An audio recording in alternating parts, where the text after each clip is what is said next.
Promotional consideration paid for by the following. Hydroxychloroquine. Does the coronavirus have you feeling down? Try the new presidential-approved hydroxychloroquine and let us put you out of your misery by dying sooner.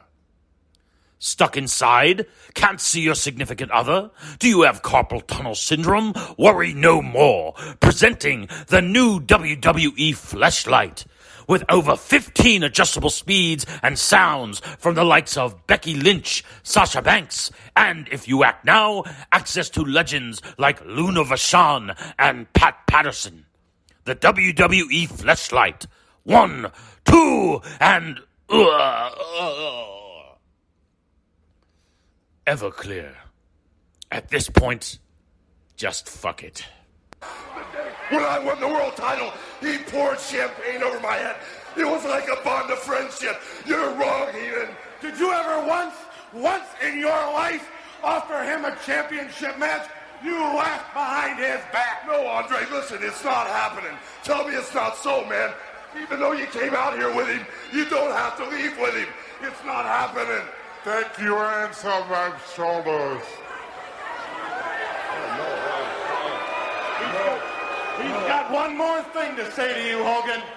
Look at me when I'm talking to you. I'm here for one reason. To challenge you for a world championship match in the WrestleMania. Andre, please, no, it's not happening. We're friends. We're friends, Andre, please. You can't believe it? Maybe you'll believe this, Hogan. Andre, what are you doing, man? You can't leave like this, man. What are you doing, Andre? You can't cross the shirt. What's wrong with him, man? You can't leave like this. You're bleeding. It's not out. Andre, come back, man. You don't have to leave like this. What is he doing? You're bleeding. Easy. Come. Andre. Come on.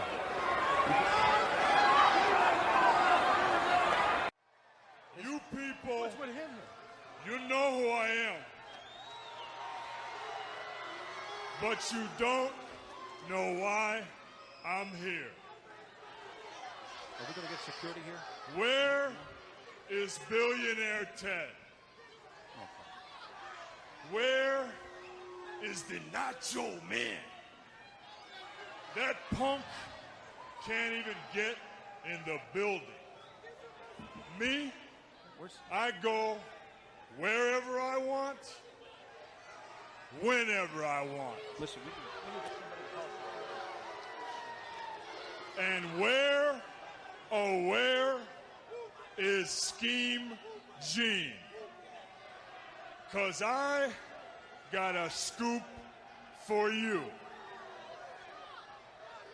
When that Ken doll look-alike, when that weatherman wannabe comes out here later tonight, I got a challenge for him, for billionaire Ted, for the Nacho Man, and for anybody else in WCW. Hey, you want to go to war? You want a war? You're going to get one. And Mr. Austin, I'd like to thank you because obviously this is a step in the right direction, but you will recall the meetings that we've had, and we talked about attire. We talked about full attire, right? Right, we talked about everything. Well, we talked about the way you look, and we talked about from head to toe, Mr. Austin. Well, this is exactly what you told me to wear. I guess this is what you want me to look like. And I appreciate the effort. But this is a work in progress, obviously, and that's all right with me, but your foot attire, where are the Gucci shoes, Mr. Austin? Well, the damn things were a little too tight, so I just put on my wrestling boots. The damn things were hurting my feet. What do you want me to do? I'm trying real hard. To break them in. I'm trying real hard to help you out here. And again, I'm trying to compromise as well. My effort is not to break your spirit, only to mold it, to bend it just a little bit. But we That's reasonable, JR. This does it. It's nice, and it's a really nice hat. It's just that it doesn't go with the suit. Whoa! Well, some fan that's got a souvenir. That was a damn good hat. I understand that, but it just didn't go with the suit. Nonetheless, ladies and gentlemen, considering the way Stone Cold Steve Austin looks and his effort, give it up, ladies and gentlemen, for this extraordinary attire, the new and improved Stone Cold Steve Austin and the new look. Yes! The corporate makeover's not getting a big ovation here, is it?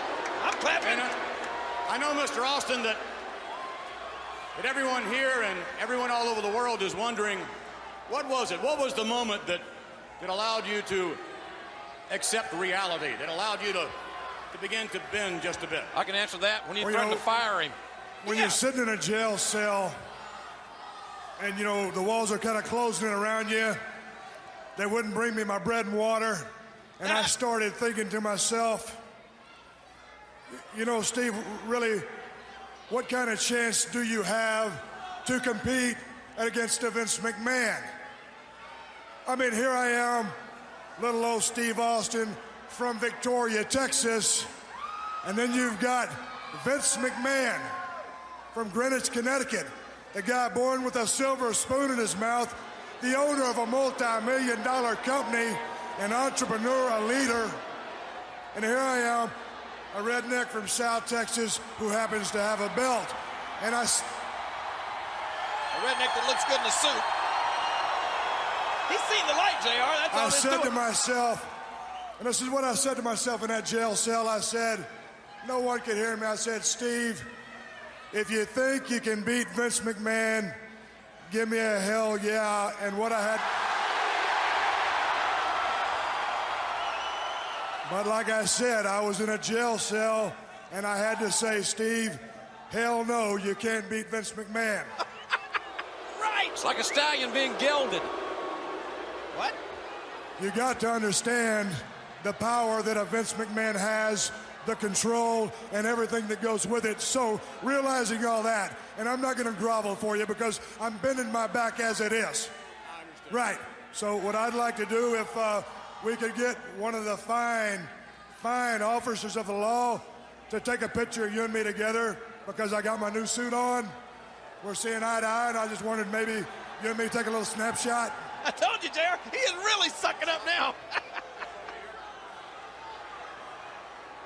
McMahon has completely broken his spirit. If you don't mind, I'd like to have the belt this way. All right? Why don't you put it on, Vince? You don't mind. Might as well. Ain't that pretty? What a corporate picture. That'll probably be on the corporate Christmas cards this year. Yeah. Now, you know, the old Steve Austin, the old Stone Cold Steve Austin would probably tell you to take this camera and stick it up your ass. Hey. Tell him, Vince. I know, but that was the old Stone Cold. Thank you. That was the old Stone Cold. The new Stone Cold wants you to take this camera and get the film developed because this is the absolute last time you will ever see Stone Cold Steve Austin wearing a ridiculous suit like this son of a bitch I got. Well, I knew it! I knew it! I knew it! Wait a minute! The hell with a corporate image! Fire it, Vince! The rattlesnake! Ah! Rattlesnakes don't make corporate pets! What's he doing now? Promise you hell, you gotta remember, son, what you see is what you get with Stone Cold Steve Austin. I ain't fancy, and I'm a redneck from South Texas, you're damn right, and I ain't gonna change for nobody.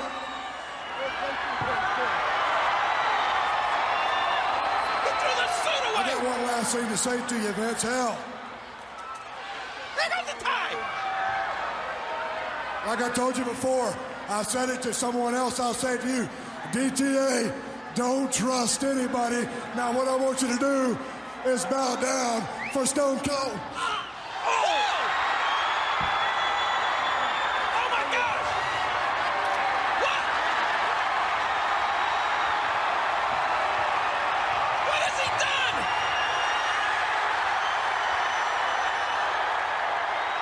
Stone Cold Steve Austin don't change for nobody, and that's the bottom line, because Stone Cold sits tall. He hit McMahon right in Greenwich. Where? He's gonna pay for that, I can assure you. Stone Cold Steve Austin is not gonna change for anybody. Let me tell you a personal story about Vince McMahon, all right? Can we do this whole bully camp?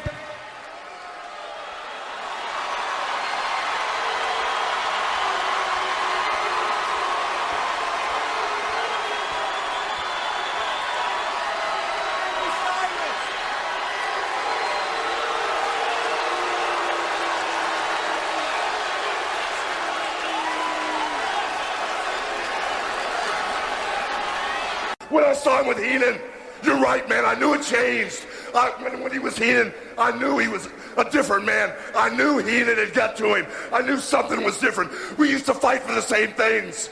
We used to fight because we believed in the straight and narrow. And when I saw him with Heenan, I knew it was jealousy, greed, the money, something had gotten to him, you know.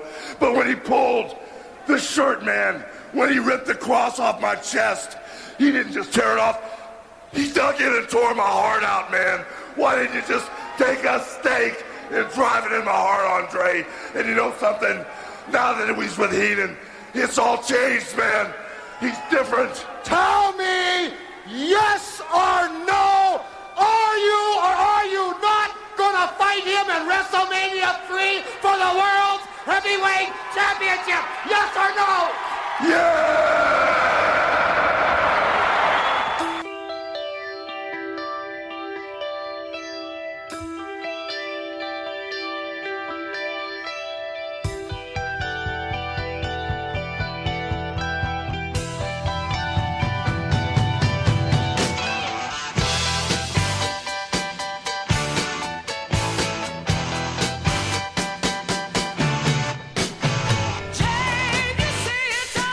It is America's and India's #1 bi-coastal podcast. India. Two annoying Jews. We are Nothing Worthwhile on the West Coast in the now averaging well over 100-degree heat in the great city of Phoenix, Arizona.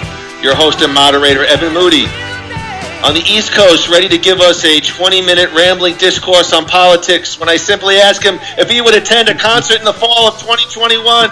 Andrew Gruthies. Now, Groo, I would ask you how the hell are you doing, but I'm sure you'll say something like, I haven't seen sunlight in 6 weeks. Growing my own crops. I'm growing my own food sources in my apartment. Groo, how the hell are you, my friend?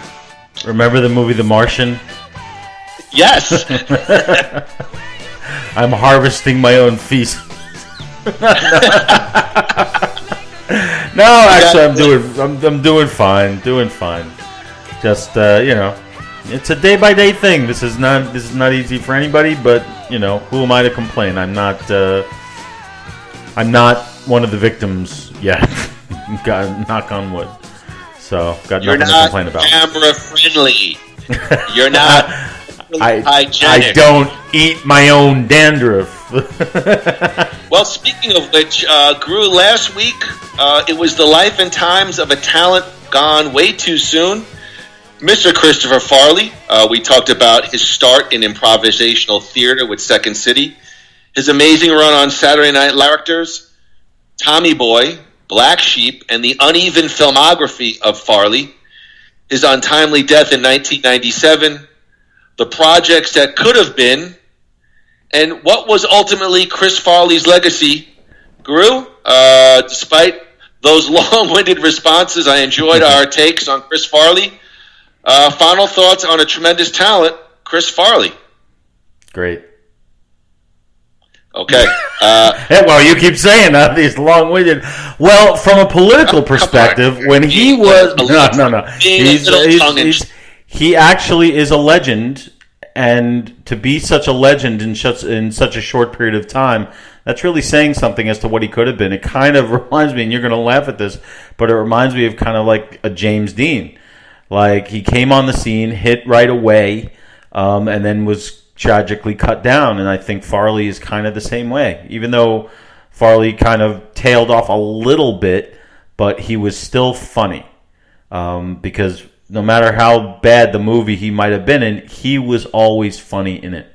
So I think that's his legacy. Gru, let's go to our fan page on Facebook, Nothing Worthwhile. Oh, God. Let's go to the comments. What the hell does paint by numbers mean? I don't know what he's talking about. That's my brother Steven, by the way. Okay, please, will you stop with the inside reference? Come on. All right, thank you, Steven, and I do love Steven. No, but you gotta quote the source. I don't know what he's talking about. What was paint by numbers? You've talked about before rock and roll films, paint by numbers, sort of a very standard approach to elicit a response, but maybe not artistically pure.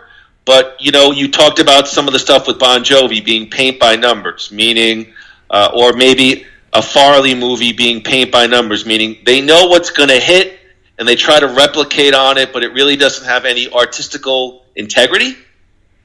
I wouldn't say artistical integrity. I'd say it doesn't break any new ground. It doesn't move things forward. So that's what I mean by paint by numbers. I mean, that the phrase speaks for itself. Like this podcast is paint by numbers, but we know what's going to be possible. We know what's going to be popular. Well, he mentions about speculation for parts that Farley had lined up for Cable Guy and Kingpin. I believe we did discuss it. I think we felt like those probably would not have been game changers for Chris Farley. No. Well, or we felt like Cable Guy was very well cast with Jim Carrey in the lead role. Yes. I think Farley would have turned it into... He would have... Because Cable Guy was sort of like a Taxi Driver type movie with comedic elements. That's the way... it was a psychological thriller in many ways. Don't you think it was more a comedy with maybe some minor Taxi Driver elements the other way around? No, I don't think so. I think it was more. Okay. It was creepier than it was funny, and that's why I think a lot of fans were turned off, because it was Jim Carrey really doing something outside the box, outside his what we thought at the time was his comfort zone. But I thought it was brilliant. It's not. I mean, it's a brilliant thing. I didn't love the movie, but Farley would have probably taken away that Baroque element of it. Baruch atah Adonai Eloheinu. I only said that because I knew your response. But. Let me break it down for us normal people. So I think what you're trying to say is, and this is where I think you're going with it, and correct me if I'm wrong, would Farley probably played that role a little bit more slapsticky, and whereas Carrey played it with a real sinister sort of undertone? Yes. However, the potential of it, could you see Chris Farley doing with that role something like taking it from not being so much of a psychopath, but from being like a really lonely kind of guy who's just looking for a buddy, and have it be kind of like that kind of thing? Yeah, it would have been a buddy comedy, and it would have been a buddy comedy. It would have been a Planes, Trains, and Automobiles kind of thing. Probably. Yeah. Probably. So I don't think that would have been a game changer. No, it would have been interesting though. Look, all these what ifs are interesting, but I think we're giving our opinion. Giving our opinion. Yeah, but I think the one thing we were referring to was a movie, the Atuk movie, that could have been a game changer that never was.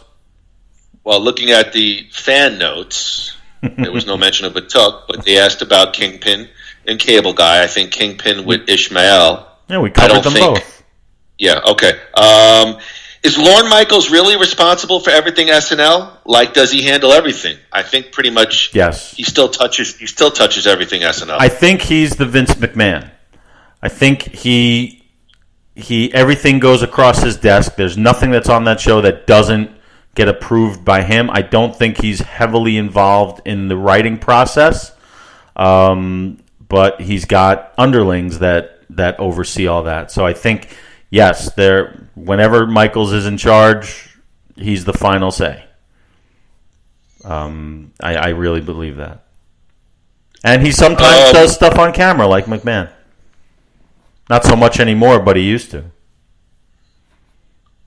Was Chris Farley really hurting inside? They talk about Bennett Brower. They talk about some of his stuff. He did the interview with Conan. And I would probably say towards the end, there was probably some real sad elements to Chris Farley's performance. He definitely was a guy. He was a guy that was hurting inside.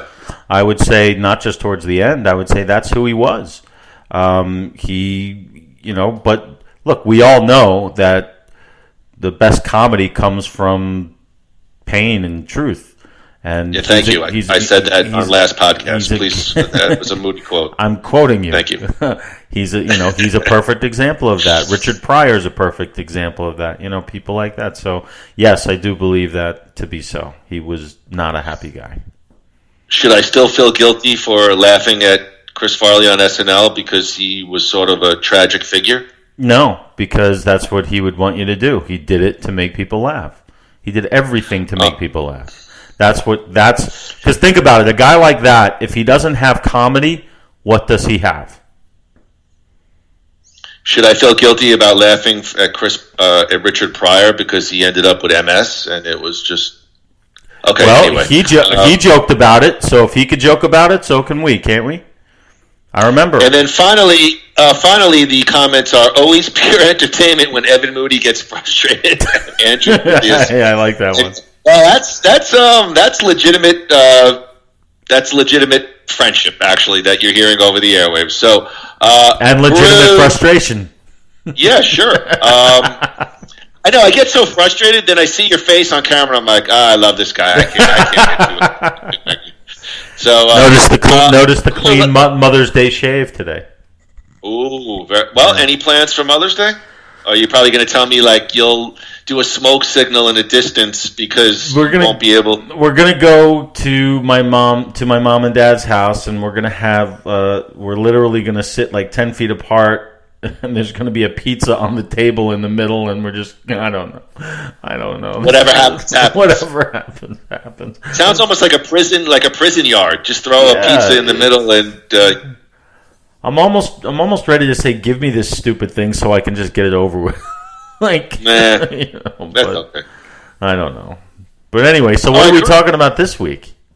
Well, let's get to this week's topic. It is our favorite pro wrestling storylines and angles. It could have happened over the course of one night, several months. There's no time constraint. I don't know if you want to start, but I'll throw it to you first. When we decided to go ahead with this podcast, what were you looking for when making your list of favorite pro wrestling storylines and angles? What was your criteria? Can't miss TV. Couldn't wait to see what came next.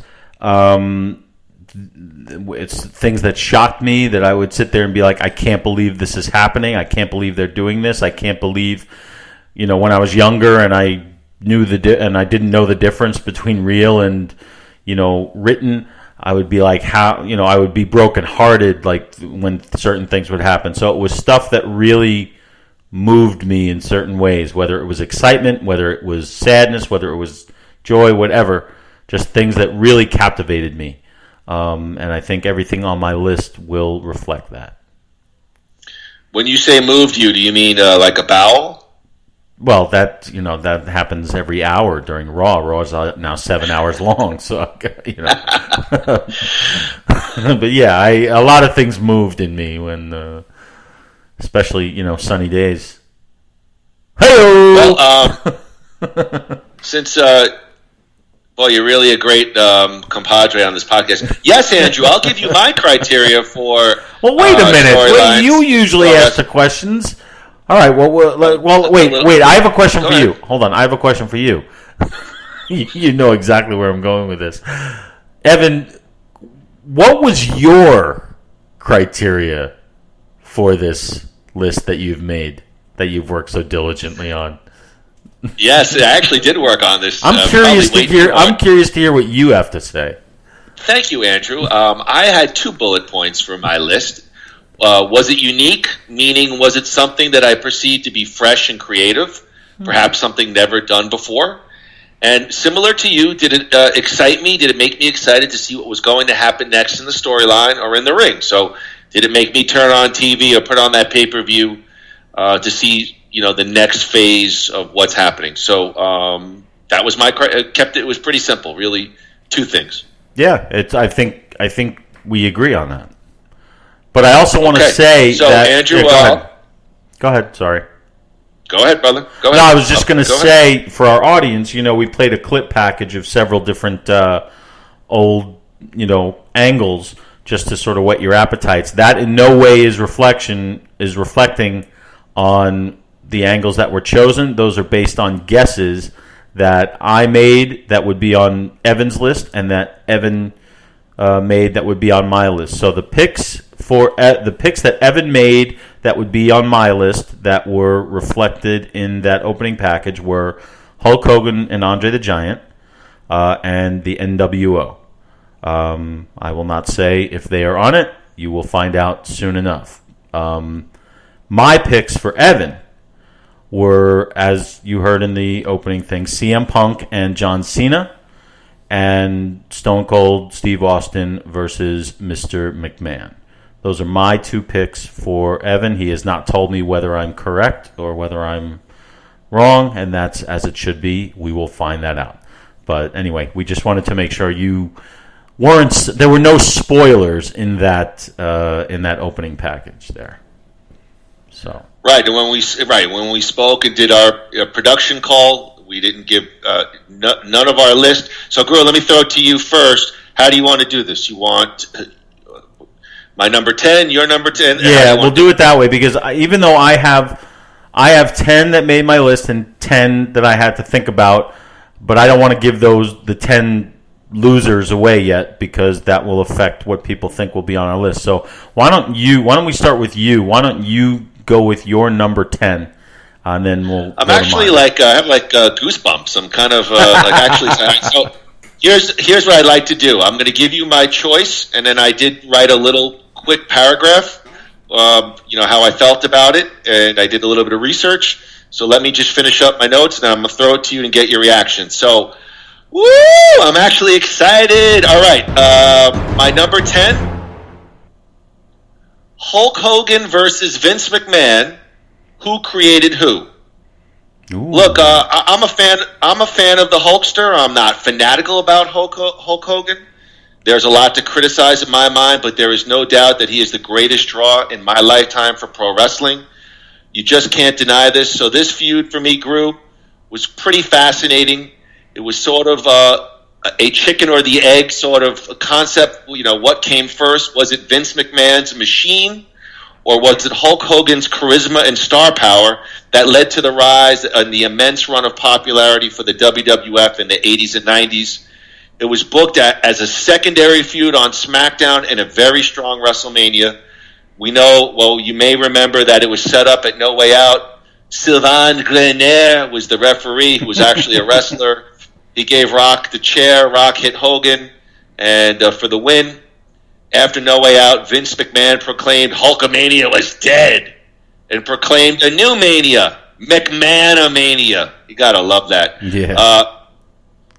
And then Vince McMahon came out on SmackDown and he told Hulk Hogan he did not hate Hulkamaniacs or Hulkamania, but he hated Hogan. He told Hogan he hated him for leaving the WWF, for Ted Turner's World Championship Wrestling, and for testifying against him in the steroid trial back in the 1990s. And what I love, I wrote even in my notes back in the day, Vince was not afraid to go there. And of course, McMahon proceeded to challenge Hogan to a match at WrestleMania, whereas if Hulk Hogan lost, he'd have to retire from professional wrestling and get to the match. And actually, if you remember, they had the contract signing. McMahon made Hogan bleed, and they signed the contract in blood. The WrestleMania match was really very entertaining for two guys heading into the twilights of their career. It was slow, but it was violent. It was bloody. And one of the things that you see from those two pros is the ring psychology that was brilliant. for me, that highlight of that match was that long camera shot of a bloody Vince McMahon rising from the back of the ring with that evil, maniacal smile on his face, blood all over his face, crowd going nuts, brilliant stuff. I'm not saying this was a unique or even creative feud, but it was a favorite of mine that placed two old favorites finally against each other for one final satisfying last time. So my number 10, Hogan versus McMahon. Who created who? That's a great one. And I totally overlooked that. I don't know if it would replace anything on my list, but that was a great angle. Now that only really played out on SmackDown, or did it go to both shows? Because if I remember correctly, mostly SmackDown. Because I want to rewatch that. I've rewatched the match. I love that Piper interference there. I think that was a cool surprise, especially since the reason that was like one of the biggest surprises to me was because literally I think a month earlier I went to a Roddy Piper book signing, and all he did, he would like do like a Q&A thing, but it was really just him riffing on people, and he ripped to shreds Hogan and McMahon. So to see him in a WWE ring again was so soon after that was very surprising to me. But that feud was that drew money, as they say. So that's a great pick. Well, I think the interesting thing about the feud was, again, and it's something that, we're not going to debate it now, but it's long been a debate. Was it Hulk Hogan's star power that led to the rise of the WWF in the 80s, or was it Vince McMahon's machine and money put behind Hulk Hogan that, maybe it was a little bit of both, but it was a great sort of fodder for the storyline. And, maybe for both, that last really creative push of star power before those two guys headed into the twilights of their career. I'd be interested to do maybe a bonus podcast on that feud. Like to answer the question, was it McMahon or was it Hogan? That'd be an interesting. Put it in your notes. Yeah. Put it in your notes. We've got our next 3 shows booked, which we'll announce at the end. That's true. But put it in your notes. All right, Andrew. That was my number 10. Let's go with your number 10. Okay, my number 10 is the feud between Macho Man Randy Savage and the Nature Boy Ric Flair in the WWF. Okay. Leading up to, I believe it was WrestleMania 8 for the WWF title. This was when Flair was showing everybody pictures of him and Elizabeth, and they had that back and forth with that whole thing. And it was just every week Ric Flair seemed to just up the ante, proving himself to be the dirtiest player in the game. And I just really enjoyed just the shock value of it, and it was backed up by an absolutely incredible wrestling match. So from beginning to end, I remember that feud had me glued to the set. I really, really love that from point A to point B. I thought that was an incredible feud. Was that 1992? Yeah, I think so, because it was towards the end of Ric Flair's tenure, which was around that time, maybe early 93. This was WrestleMania 8, which was 92. Hogan's last match before he, against Sid, whatever his name was at the time. Sid Vicious. It was Sid Justice. Vicious. It was Sid Justice at the time. Okay, well, you knew his name, Sid whatever. I know. But, so it was, and I remember that there was controversy because the championship match was actually in the middle of the show. Here's my thing on that. Here's my thing. You got two guys in the prime of their career. You just feel like it should have been more in the annals of pro wrestling history. It's a very weird WrestleMania, and I think it'll always be somewhat overshadowed by the decision not to book Ric Flair versus Hulk Hogan in the main event of WrestleMania. And that's something I've been on the record on this podcast would probably be my number one regret. I just think Vince McMahon was so foolish here. I don't even care if it would have been a good match.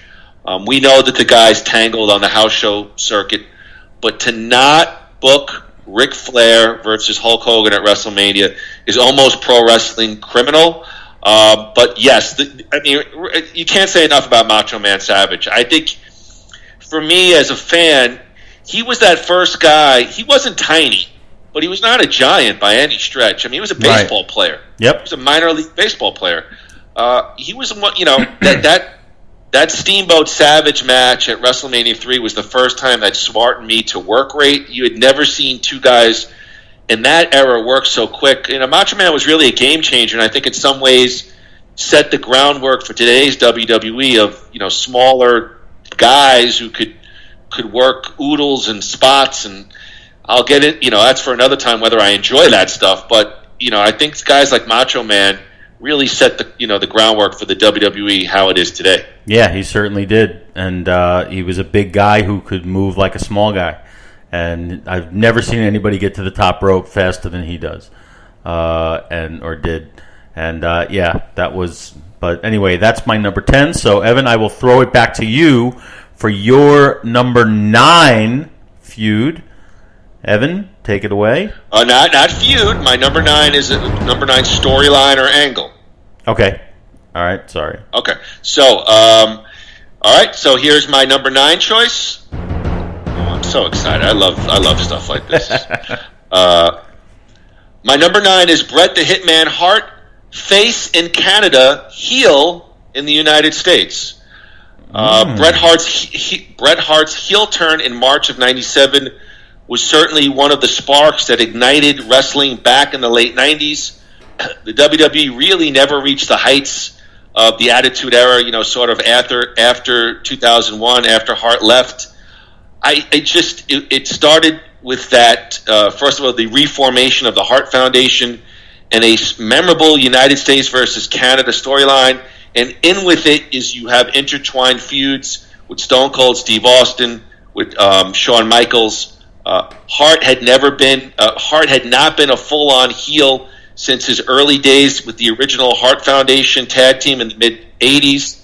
I did a little bit of research, and supposedly Vince McMahon called him and said, "Hey, I want you to turn heel," and Bret was dead set against it. And Vince said, "Give me 5 minutes on the phone, and I'll convince you." And from what I read, had Bret remained a pure face, they were going to book him in a program with Vader, and Bret Hart was like, "Oh no, hell no, I am not working with Vader. He is stiff." And I think at the time, wrestling was changing. Fans were beginning to question, just like we've seen with Hulk Hogan and John Cena. I think fans were kind of getting a little bit sick of the straight-laced, babyface Bret the Hitman Hart. And, you had the new Hart Foundation of Owen Hart, Davey Boy, Jim Neidhart, and Brian Pillman. As a fan, it was definitely different. It was creative. Maybe it was, for me, Groo, just the concept of a good guy in one area and a bad guy in another. Maybe even a harken back to the old territory days. It was done here, though, on WWF television on a grand scale, and it was done very well, and it put Bret the Hitman Hart back into the spotlight. And again, maybe the final big push of a very memorable career. So my number 9 was Bret the Hitman Hart, face in Canada, heel in the United States. Yep, that's a great one. And just a spoiler here, that is not on my list, but it is on my secondary list as Hart Foundation 97. That's how I wrote it. Okay. Because I think it was all encompassing. It was not just that heel turn, but it was all of them coming back together. I think they all contributed to that. Of course, Bret Hart was the center of gravity on that one, but that was compelling television. And what you said about the heel and face thing, like when you first said it, and Bret was dead set against it, I'm like, oh man, that's another instance of Bret, not wanting to do business, just looking out for him. But then I realized that when you make those decisions, it affects how much money you make. And at that time, people were buying a lot. Those guys had merchandising rights, and when you turn heel, the money you get from those sales are going to go down. So there are other things that are I don't know, other things to consider there. I was just thinking about that when you talked about it.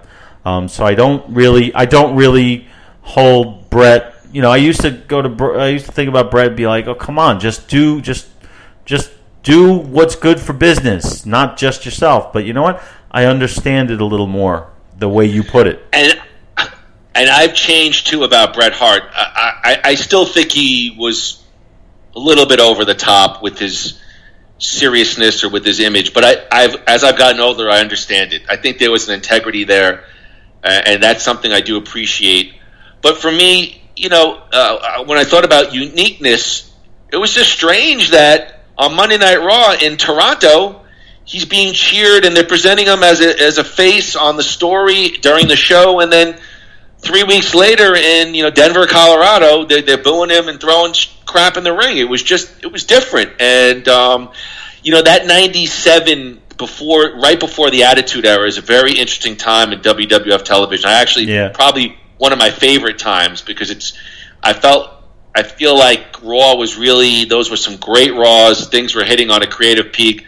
They were doing a lot of different things, and fun period to watch. But yeah, Bret the Hitman Hart. And it's interesting you say that because it reminds me of where did Ron Simmons play football?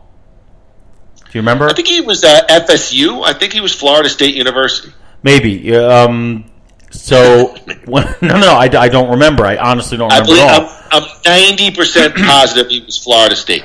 But my point is, he was a big-time heel with the Nation of Domination.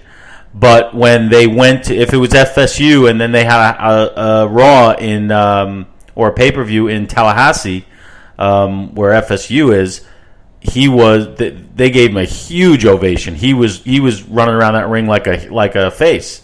And so I just remember that was interesting, and what you said about Bret Hart reminds me of that. So it's interesting how these territory things do make a difference sometimes. And Ric Flair played that to the best because every single city he went to, he was like, "This is my hometown." I thought about the old territory days where maybe like a Tommy Rich or Roddy Piper even would be a fan favorite in Atlanta, Georgia, but maybe down in Florida. I mean, you went from town to town, and sometimes depending on who was the star there, you kind of were booked a little bit differently. I also remember in those old PWI magazines, which I think still exist, they would have the list of the most hated and most popular, and there were several people who would be on both. Yeah, interesting. So all right, so great pick. My number 9 is Macho Man Randy Savage again versus Ricky Steamboat. And that's a good one. It is a good one. That's a good one. Well, because I remember, and actually I've been watching stuff like this lately. I mean, what the hell else am I going to do? So Savage and Steamboat, the build-up. Sorry for Andrew Gutierrez's coronavirus comments. Go ahead. I want to hear your breakdown of this feud or this storyline. Aside from being one of the best matches of all time, the build-up to it with the violent, his attack with him with the bell, the whole B storyline with Elizabeth and George the Animal Steele. The crushed larynx, the commentary from Vince McMahon. He can't breathe. He swallowed his tongue. And the vignettes that they would, they taped. Mean Gene would tape interviews with Ricky's wife in their home. Mean Gene would be in like a tuxedo, and she'd be in like a bathrobe. And then the first interviews they'd interview the doctor, and then the first interview with Steamboat, who really wasn't a good promo guy because he would pretend like he couldn't talk very well. So he'd be like, "So Savage, I'm coming after you." It's just so over the top and so beautifully done. And then you'd see Ricky with a bunch of kids and giving them inspiration and hope. He's doing like Make-A-Wish stuff, and Savage on the other side living it up as the Intercontinental Champion, who really vowed to like end Steamboat's life in this match. The whole build up to that match and then the match itself just made for, in my mind, one of the best, or at least the ninth best wrestling storyline feud angle that I've ever seen. All right, so a couple of things as I was listening. You did a great summation. Number one, God, I miss Mean Gene Okerlund. Yeah. Similar to you, I had an afternoon of nothing to do. I went on the network and I watched again his documentary, Mean Gene, Let Me Tell You Something. And this guy was just really brilliant stuff. I always remember, I do remember the violence. I remember the ring bell shot, which was a little bit different for its time. Yep. And then I remember even joking around with my friends at school. And I have referenced this on the podcast. Ricky Steamboat going to get speech therapy. Yeah. He's learning how to talk again. Yep. And they went there, and it was fun. And of course, the match was. Again, we talked about it a little bit earlier. You had not seen, at least at WrestleMania, on a grand scale, those two guys in the prime of their effing careers, buzzing all over the ring. And I think the other thing I remember about their match was they must have had maybe 15 or 16 false finishes, which now are so played out that you almost hate it when you watch a match because they do it. Guys are kicking out left and right, but back then it was so unique, and even I think Steamboat wins with a simple small package. Yeah. Really, really well done. Miss Elizabeth, as that secondary character playing the role perfectly. It was really great stuff. I think that's a great choice. Yeah, well, thank you very much. Yes, it is. I think it's just great. So, all right. So now throwing it back to you, Evan, for your number 8 pick. Evan Moody's 8th pick as the top wrestling feud angle storyline of all time is... All right, I'm interested to see your feelings on this. This is one, I think, of only 2 non-WWE storylines. My number 8, and I know you're not going to have much background on this, but I'm going to go ahead with it anyway. Number 8, Broken Matt Hardy Universe, TNA, the original ironic cinematic wrestling matches. Big Money Matt Hardy was in TNA. He had won the World Championship from Drew Galloway, who's now known as Drew McIntyre in the WWE. His brother, Jeff Hardy, returns to TNA, challenges Matt to an I Quit match. And, of course, Jeff makes another death-defying leap from top of the Impact Zone onto Matt Hardy, breaking him in half as the announcer announces. He's out of action for weeks. And when he comes back, he now has a strip of blonde in his hair, and he has sort of this very intellectual European accent. And really, Groo, for me, I had really not watched TNA. I had watched TNA a little bit when Kurt Angle, right before the Hulk Hogan, Eric Bischoff, I was watching a little bit on TNA. And, it opened up this world, so to speak, of characters, wrestling Easter eggs, and various other little tidbits. Championships became Expedition of Gold. Matches such as Jeff versus Matt, the Ultimate Deletion, were filmed, not in front of a live studio audience. I had not seen that really in quite a long time. And they were filmed in a cinematic style full of special effects, strange appearances, wrestling Easter eggs, and orchestral music in the background. And it was really unique and something I had not seen in terms of pro wrestling. Like I said, it made me watch TNA wrestling, which I never did. WWE did take some notice as they filmed a Randy Orton versus Bray Wyatt match and had a segment on SmackDown filmed cinematic style between the Wyatt family and the New Day. And we know that Matt Hardy, the Hardy Boys, returned in 2017 to the WWE, and we know that the broken Matt Hardy became woken Matt Hardy.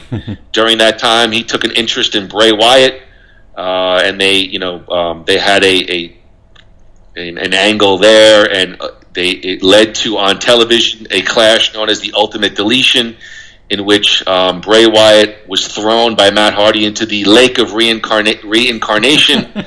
His sister Abigail was rid of his body. And the two did form a tag team together. that we saw upon Bray Wyatt's return at that year's WrestleMania. But really, the WWE, a little of note happened after that.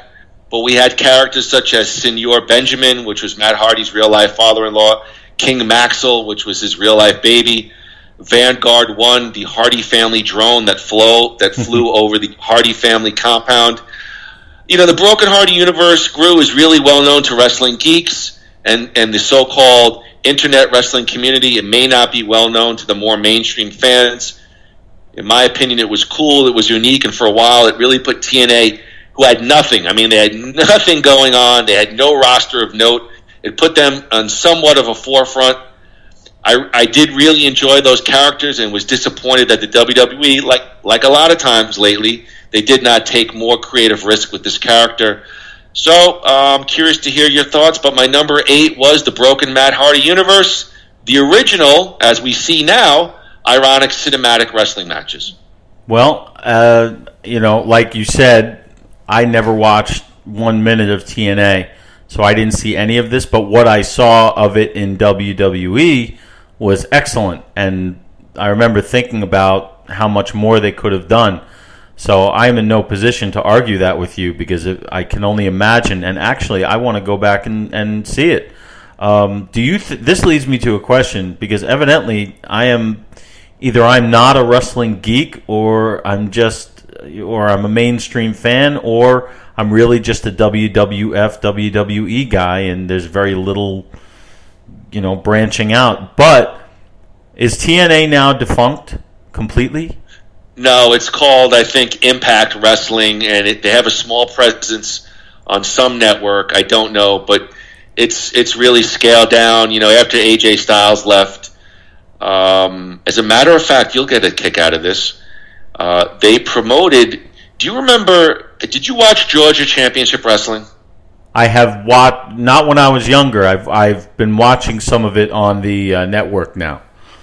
So they had a jobber named Mike Jackson who was kind of like their version of Iron Mike Sharp. He'd never win, but he's always greatest athlete. And so he's now on TNA at 70 years old, and he's doing dives out of the ring. It's pretty incredible stuff. They're performing on a very small scale. Interestingly enough, TNA has had some pretty big luminaries cross over their paths. That Bruce Pritchard, Bischoff, Hulk Hogan, and a whole cadre of ex-WWE stars have made way to that promotion. But I did read about it on the wrestling websites, and then it made me go to TNA and watch some of the stuff live on television. And it was really, really unique stuff, and that's why I was so excited when the Hardys came back. But ultimately, they didn't really... the WWE really never pulled the trigger on the character like they could have. It was even worse. It was almost like I'm not even sure what the word I'm looking for, like a very just sanitized version of that Matt Hardy character. Mm-hmm. And, I'm glad he's made his way. He's gone, but that was my number 8. Yeah, I was, and the way you describe it, it's a great one. And the reason I asked that question is because I was hoping that now's not the time to do it, but maybe someday WWE will purchase like the TNA library, since there are so many crossovers. But there's YouTube. It's out there. What they have done is they have done some minor stuff with TNA. They did have Dixie Carter, who was the owner of TNA for a while, on Kurt Angle's return documentary. Yes, I remember that. Yeah, she spoke, and they will from time pay for TNA footage on documentary style stuff. For wrestlers who've made their way from TNA. So they do have a little bit of a working relationship, which I think is good for the WWE to I keep do their finger. All right, give me your number 8. All right, please. my number 8. My number 8 is a very obvious number 8. It is going to be D-Generation X. From beginning to today. It's something that still, whenever it comes back, it still gets heat. And it was just like your number 8. It was so innovative, as far as I'm concerned. I mean, people compared it to like the Four Horsemen, but it really wasn't. It was just havoc, and the way it branched out, but not too much. They added a couple members here and there, but they really capped it at like the core 4 or 5, and that's the way it ran. And it was, there's not much to say other than it was just pure gold, right? Shockingly enough, I do not have DX on my list, and it did not cross my mind. I consider them to be one of the greatest wrestling stables of all time. The original trio of Shawn Michaels, Triple H, and Chyna was by far, to me, the best version, and they did really some real shocking, unique stuff on television. The next level, really, that took Triple H really into the spotlight when Shawn Michaels left and Triple H took over, and you added New Age Outlaws and X-Pac came into the fold. I think the subsequent returns of DX have been okay. I thought the first one that they did, I don't know when that was, maybe was that 08, 09 when they brought DX back full time. I always enjoyed the they did the vignette where Triple H went to Shawn, I believe, had quit the WWE, and he was working as a cook in a cafeteria. Yeah, I remember that. And when Triple H went to speak to him to try to bring him back, that was good stuff. I think now it's a pure nostalgia act, but hey, that's fine. I cannot disagree with anything you said. Certainly DX, and it was a main, if not the main piece of the Attitude Era. So it's a great choice. Yeah, and like the WCW takeover thing, like those kinds of things. And I'll just say this before moving on to your number 7. The loudest arena crowd I have ever experienced, with the exception of Van Halen 2007 in Philadelphia, was Raw is Binghamton, which I went to during the summer, during camp on a day off, with my friends Joe LeRae and Robert Horton. We went to Raw is Binghamton at the Broome County Arena, and DX taking over the ring and getting women to take their tops off and all that stuff. I have never been in a louder room than that. Granted, the Broome County Arena is only about 500 square feet, but no, I'm just kidding. But no, I remember just being like, I get goosebumps thinking about that, and that was without Shawn Michaels. That was after Michaels had left, so that's a great memory. Is the Broome County Arena big enough to actually hold a broom?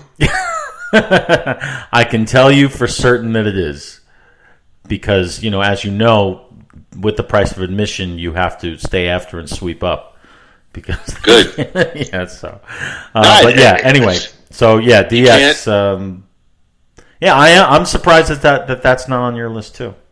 But and I created this list a couple of times. I went back and I did think about it, but and DX never crossed your mind. No, I could give you probably why, but I want to hold off. Okay. All right. Well, in holding off, we're going to move on to Evan's number 7. Evan's 7th favorite feud angle storyline of all time is... Woo! Ric Flair, the real world's champion, making his way to the WWF. Woo! That was a great one, yeah.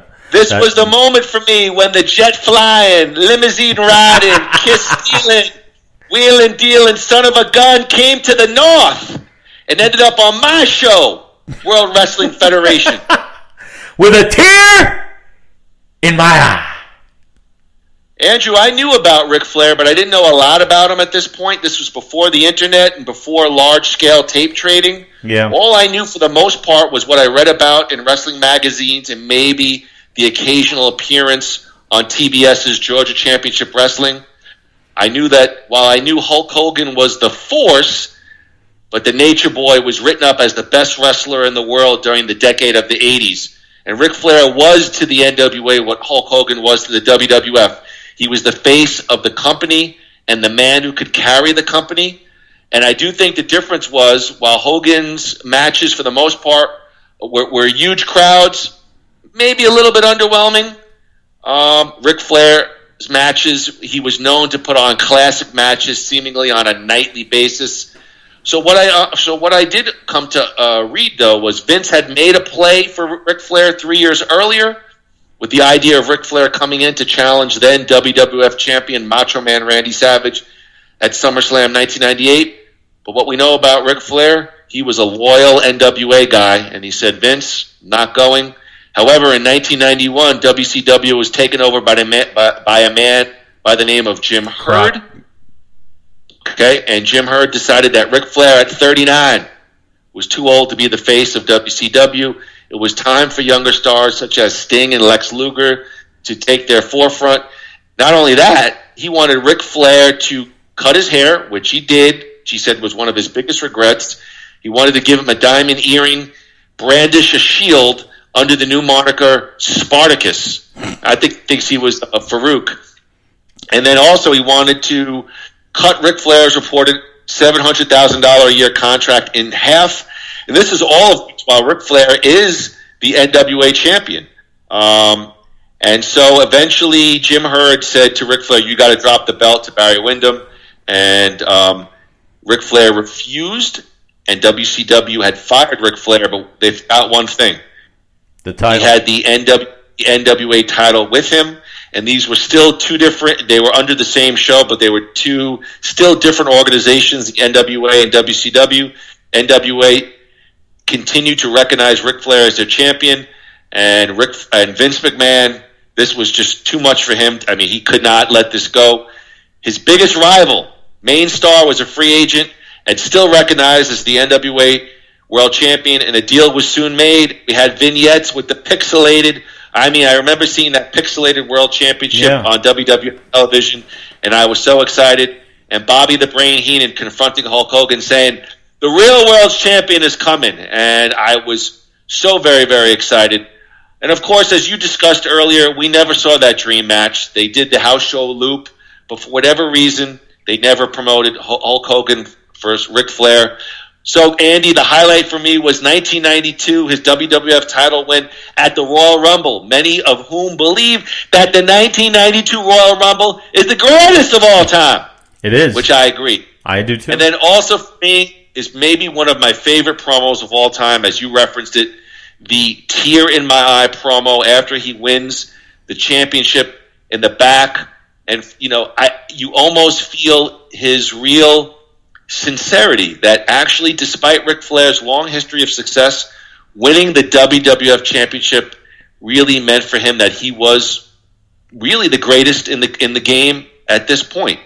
And we know that he would soon drop the title to Macho Man Randy Savage, and eventually Vince McMahon would come to him and say, we're trying to promote younger wrestlers. He would lose that loser leave town match on Monday Night Raw to Mr. Perfect Kurt Hennig. And we know years later, Ric Flair comes back for another second memorable run in the WWE. But Andrew, when I thought about it, I could not leave this off my list. Number 7, baby, Ric Flair, the real world's champion, making his way to the WWF. Yeah, I actually, for some reason, I was reading about that not long ago. Like, we're talking a couple weeks. And I remember Ric Flair talking about how as soon as that whole thing went down with Jim Herd, he literally FedExed the belt to Bobby Heenan and said, here it is, do with it what you want. When I'm good to go, I'll be there. And that angle was insane. And you said that you knew of Ric Flair and a little bit about him. I think surprisingly, I knew more about Ric Flair. I followed him because I saw him as the main rival to my number one guy, Hulk Hogan. And so, of course, I'm going to give you a very smarmy Bill Maher. Of course you did. Very good. All right, I gotta give you a round of applause for that one.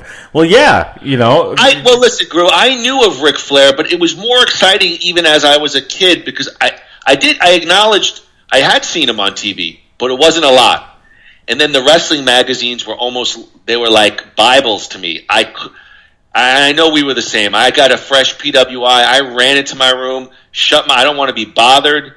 got my reading lamp on, and I tore through it. And the stuff about Ric Flair, it just built it in my head even more. Like, this guy is the Hulk Hogan of the South, and will they ever clash?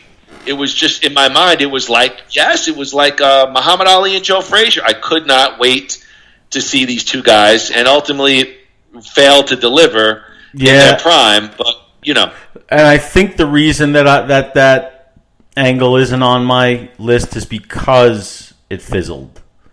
The excitement was better than the payoff in the long run. Well, don't all the storylines eventually fizzle? Yeah, but not in that way. We were excited because we wanted to see that dream match. Yes, we got an incredible Royal Rumble. Yes, the match between him and Savage was incredible at WrestleMania, but what we really wanted, we never got. So, the reason all that anticipation was so big was because of that marquee matchup.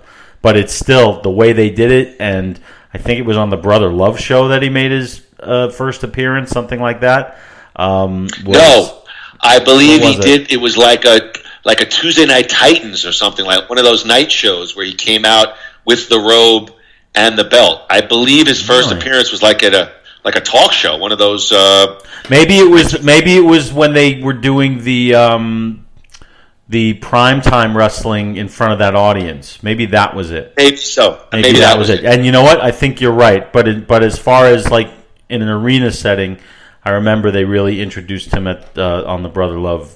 Thank you.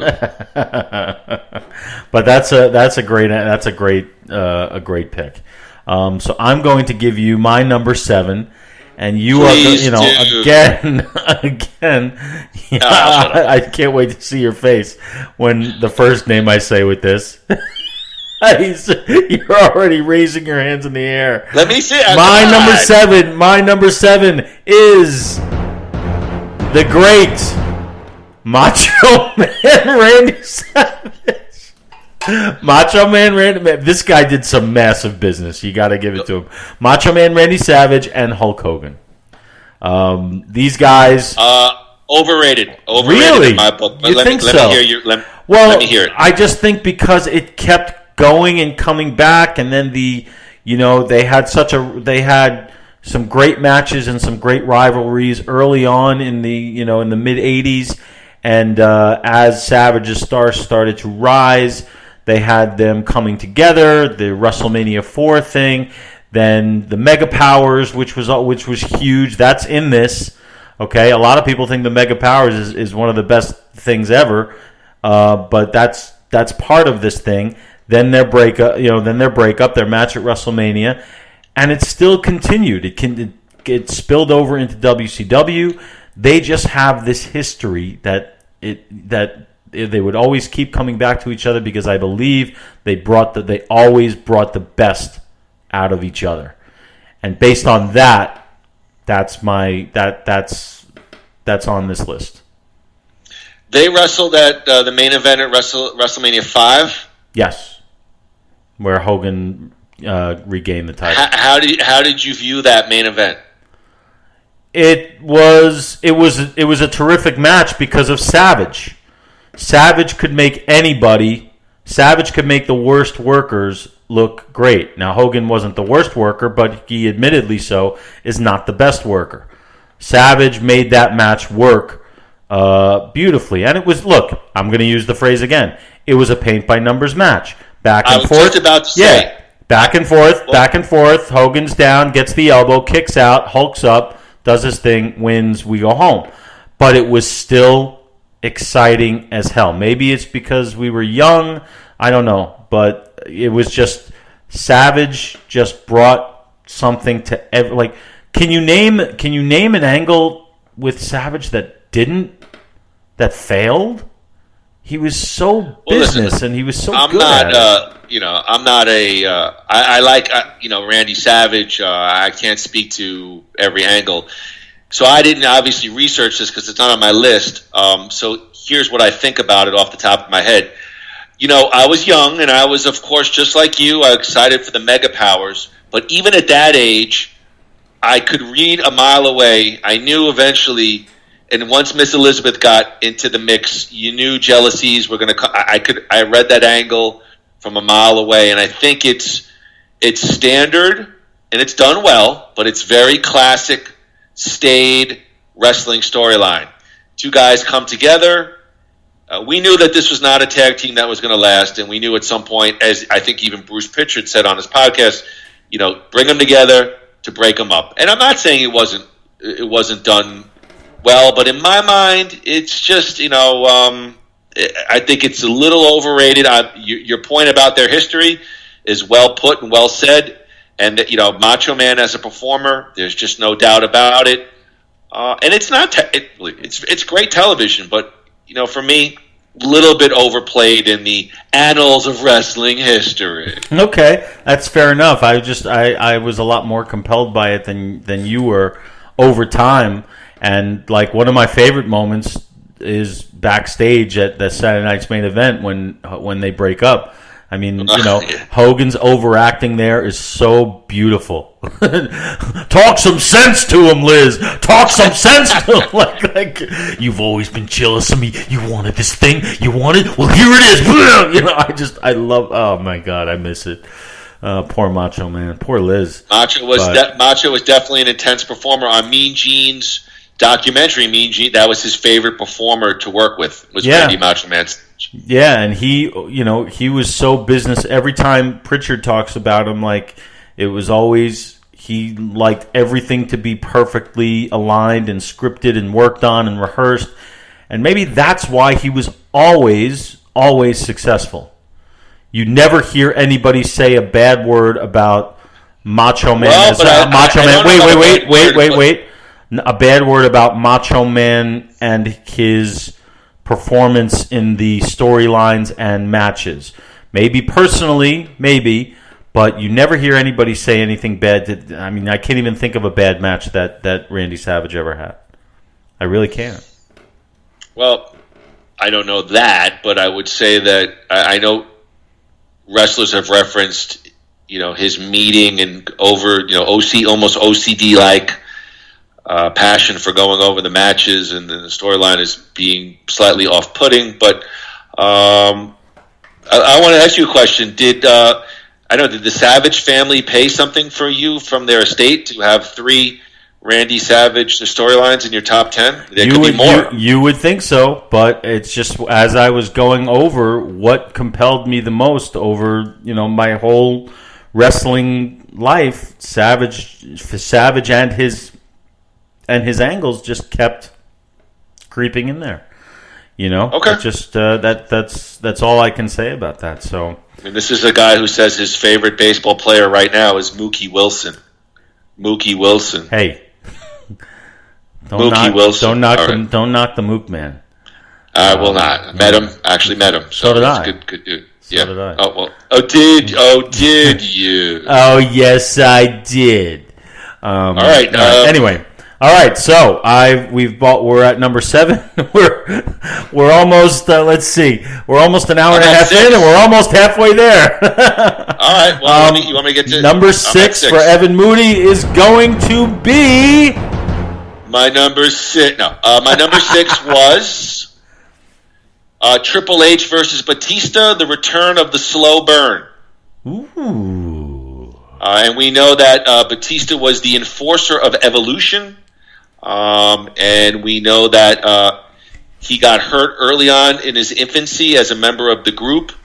And we know that Randy Orton had won the title from Chris Benoit at SummerSlam, and that led to the great moment on Raw where they were celebrating in the ring, and they got the thumbs down signal from Triple H, and they attacked Randy Orton, and Batista was with Evolution and really worked with those high-profile guys like Triple H and Ric Flair.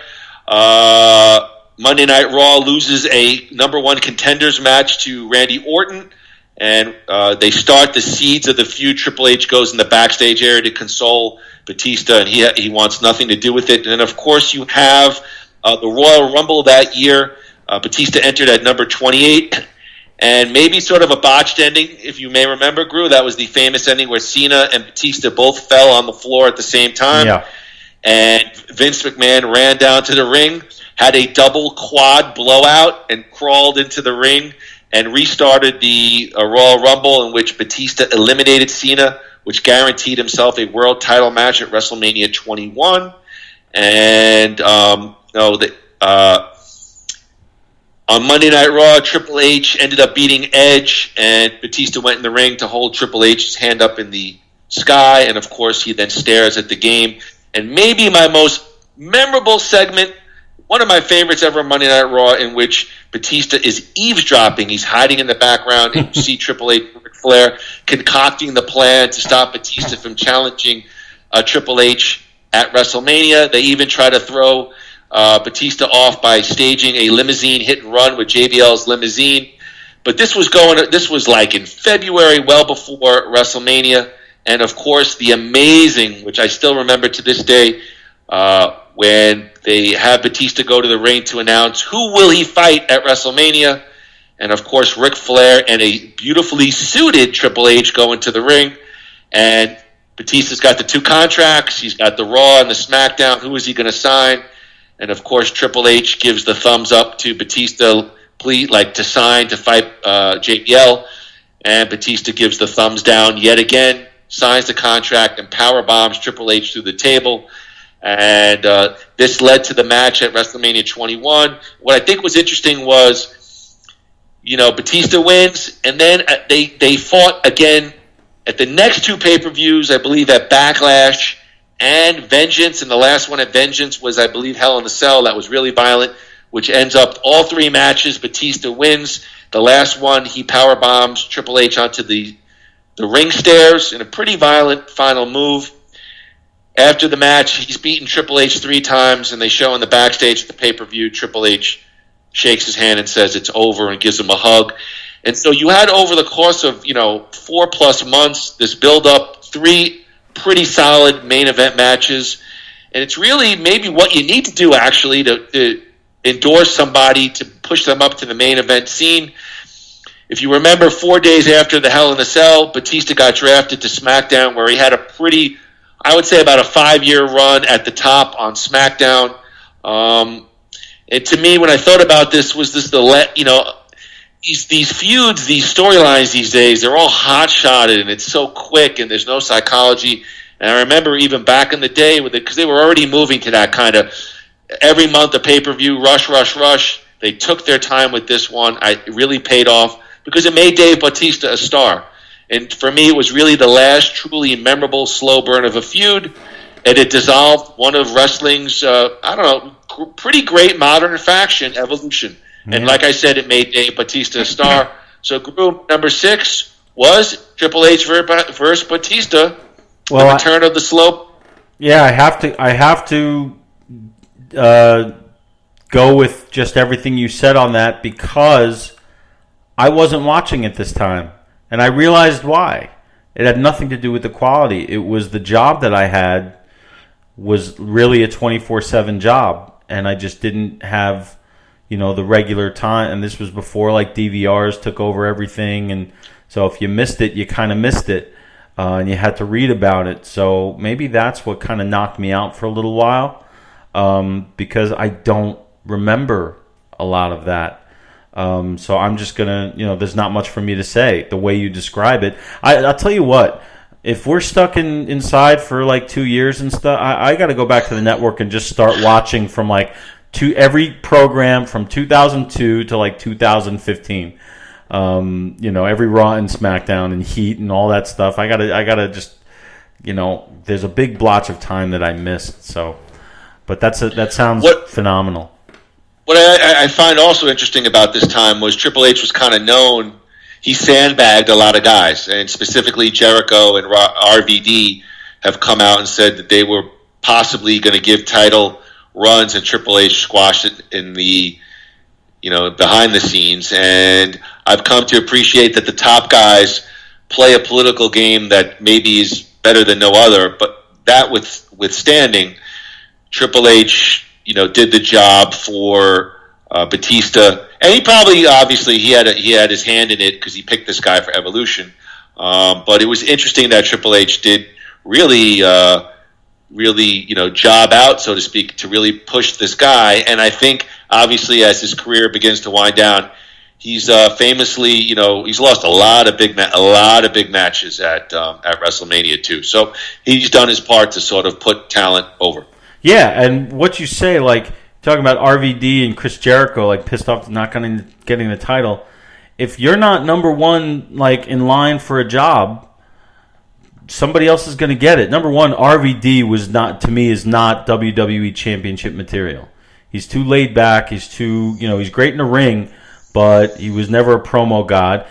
And Chris Jericho, I'm not mistaken, was the first undisputed both titles. He keeps coming. I don't know, just these guys. Enough already. I don't know. It just bothers me when everyone's bitching about a fake title. Oops, did I just say that out loud? Well, RVD did have a chance at a run, but he kind of ruined it himself. And Jericho has had several runs, but this was specific to that time period. And I think it's known that early 2000 run, maybe let's say like I don't know if it's 01, but like 02 to 06 or 07, Triple H, he was, a big part of, a face of the company, but was known to kind of squash guys, well, good in the for back him. as, all as right, you should. And RVD, if he would have like changed his gimmick to like a Lebowski type thing, then it might have worked. But he was like a deadhead in a wrestling singlet, whatever it's called. Yeah, I'm gonna smoke a doobie. I'm gonna smoke a doobie and think about that. All right, so now we're moving to my number 6. Andrew, your number 6. My number 6 here is Macho Man. No, I'm just kidding. Just kidding. Oh, actually, if I say this the right way, Macho Man Adrian Adonis. No, adorable Adrian Adonis and Rowdy Roddy Piper in the Flower Shop, Piper's Pit. I was right. I wrote a joke about that for a potential top 10 Letterman. I was right about that. Go ahead. Let me hear. So what's your joke? My joke was something to the effect of, listen to Groo seriously state that the Flower Shop had just as much to do with LGBTQ rights as like the same-sex marriage amendment in 2015 or something like that. Oh man, this angle from its inception to the finale was just so compelling because it was Roddy Piper who was the most hated wrestler pretty much his entire career up until this point. I think he got injured, so he had to leave for a little while. And then he comes back. Nothing has changed except the Flower Shop has taken the place of Piper's Pit, but they didn't make a big deal about that while Piper was gone. Piper all of a sudden comes back, and people are cheering him because they realize that, it's like I'll go back to Macho Man. It's like whenever you see Macho Man come into the ring, no matter whether he's a heel or a face at the time, everybody stands up. I mean, he always drew money, and so did Piper. But people were cheering Piper as a face here, and they ran with that and had that Flower Shop versus Piper's Pit kind of thing. And then Piper basically taking that all the way to WrestleMania with the retirement match and the hair cutting and all that stuff, but just the constant back and forth with the two that seemed very real. Like Piper could sell anything. Like, I remember that Piper's Pit, like he was saying, I have children, I don't want my children watching this idiot, like the interview with Morocco, and then they all beat him up, and then he comes out later and he smashes the Flower Shop with the baseball bat. It just, as a kid watching that, you are standing up and cheering for this because it's real, true, evil versus good. And I've always said that not just in wrestling, but in movies and in any kind of entertainment, it's always great. I always love seeing the bad guy turn good. I always love the face turn. I don't know why. It just makes me feel all gooey. But I'm just looking at your face. You're like, oh my God, I got to end this now. No, I'm formulating my response. It was just to me. It was me being a Piper fan also helped, but I just loved seeing it, and there's nothing you can ask me about that entire feud that I wouldn't know the answer to. And it was just an incredible, incredible thing to me. So that's my number 6. May I speak? Please. This has not aged well. Obviously. This is okay, but I'm very surprised because you're Mr. Liberal, and I am not Mr. Liberal. Yeah, you are. No, I am not. I am not. That's for another podcast. But I mean, at the time, even I understood. I mean, there's some very weird undertones here. Adrian Adonis is gay. I mean, that's the undertone, and he wears excessive makeup on his face, and he has flowers, and it's a very, very flamboyant, over-the-top imagery of a gay person. It was Gorgeous and George. Okay, if you want to say that, then okay, go ahead. I mean, if you want to simplify it, then well, I mean, I see. No, all right. Gorgeous George was over the top. He had a female ballet. Maybe that was, but I just said to you, I don't believe it's aged well. It's very mean. You're not going to see anything like that on any kind of WWE promotion today, or they're not going to reference that. Hey, in any kind of nostalgia piece, go back and watch because even back then, as a young kid, I knew what was going on here, which is, almost something like gay guy bad, Roddy Piper is going to come in and save the day. And I remember the haircut. Listen, I'm no, I don't know what the word is. I understand times have changed, but in terms of some kind of great storyline or unique no, not for me. Not for me. Well, to be fair, at the time I was about 10 years old. Which at that time you're in a very different mindset than you are when you're 15, which is I think what you were at the time. So I didn't see it like that. I saw it as why do you got to out my age? I've done that many times. Well, they don't know how old I am, so I'm just saying you're 5 years older than me. Go ahead. I looked at it as simple. One of my heroes fighting back against the supervillain. I did not. That thing could have worked without the gay thing, okay, or without the. It's not even a gay thing. It's a guy dressing up in it's trans, whatever they call. I don't know, but I didn't look at it that way. To me, it was good versus evil. Of course, now looking back, obviously it hasn't aged well. Everything you said is right. You'll never see that as part of anything that they produce. But at the time, I guess it was and. In watching that feud, there are people using words that could never be uttered today. So a lot of stuff like that hasn't aged well, but it was the selling of it that these guys did, and not just them two. Cowboy Orton with what he did with all that, and Jimmy Hart with what he did. Like there were a lot of different pieces involved, and it was just super compelling television.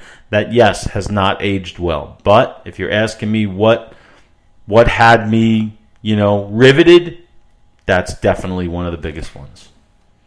And that's my argument. Oh, there you go, fans. You can see what I enjoy and what Andrew enjoys. All right, so anyway. We'll move on to, before we get into the whole politically correct discussion, let's move on to number 5. Are we ready? I'm ready. All right, so Evan Moody's number 5 is... The Yes Movement. Daniel Bryan becomes a made man in the WWE, and the fans impose their will on the machine. This, to me, unique, not really, overly creative, not really, but this was a time in 2014 when the fans had said, we want to see Daniel Bryan on television. We want to see him as champ. And anytime, the fans just want to see Daniel Bryan, period. Anytime the Authority, which was Triple H and Stephanie, were in the ring, and actually for me it was getting a bit tiresome at the time. Again, these Authority figures that are running the show, the fans would chant, yes, yes, yes, or Daniel Bryan, and basically they'd hijack the show. And of course, we know that Bryan was not originally slated for the main event for WrestleMania 30, as that was supposed to be Randy Orton versus a returning Batista. But the fans took the power into their hands and forced the WWE to change storylines and made it where Daniel Bryan had to fight and overcome the Authority, fight to get to the main event.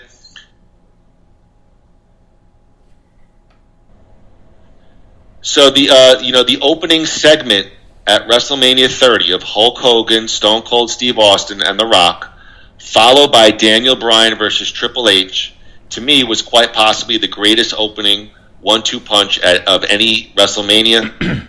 The latter triple threat match for the title between Daniel Bryan, Batista, and Orton was good. Don't get me wrong.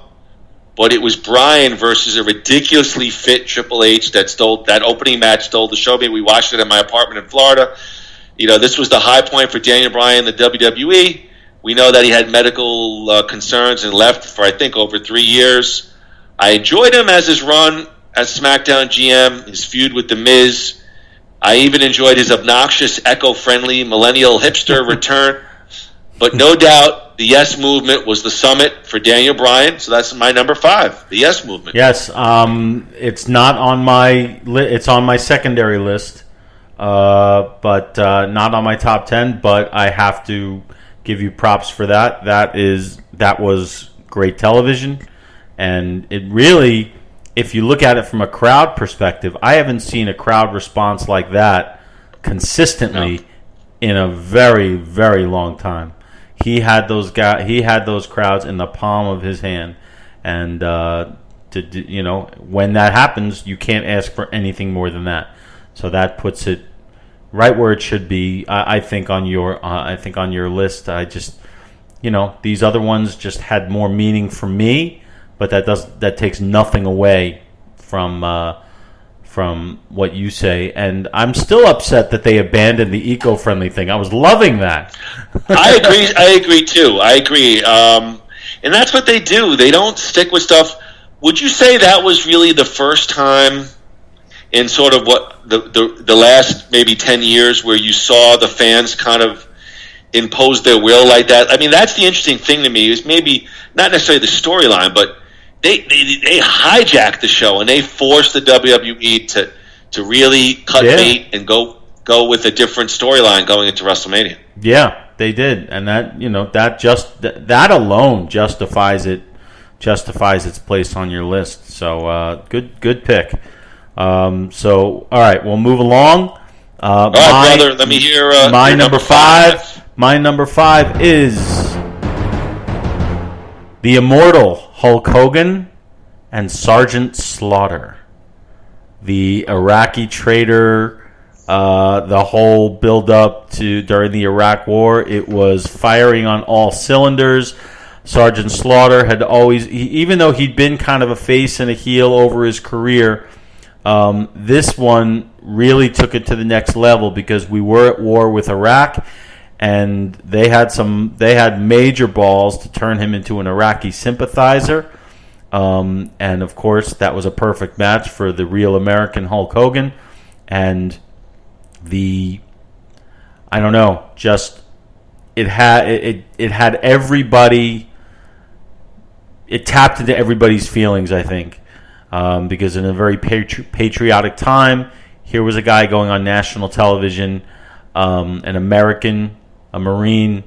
It had an almost too real edge to it, and Hogan sold it perfectly. Slaughter sold it perfectly, and of course, yes, it ended with a paint-by-numbers match at WrestleMania, which it was always supposed to do.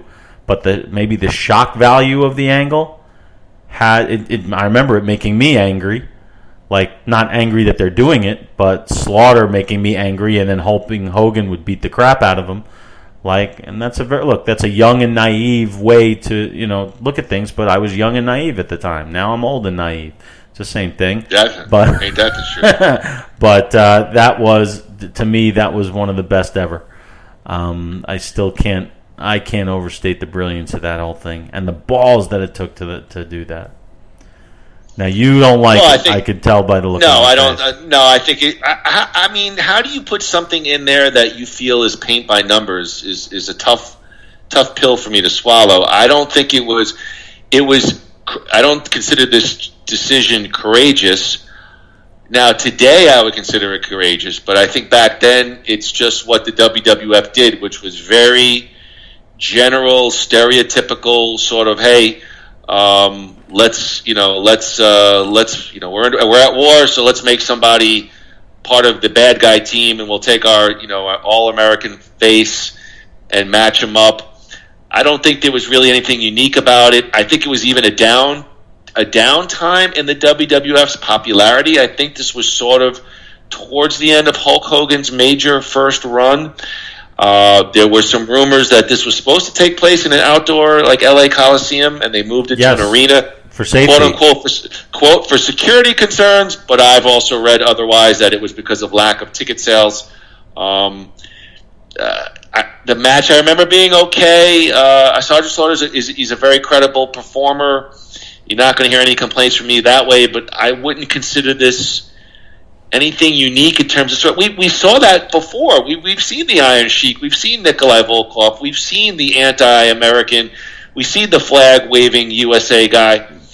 And maybe I was getting a little bit older and a little bit more nuanced, but, not a pick for me. But I respect it. We'd never seen... I just don't think we never saw it at that level.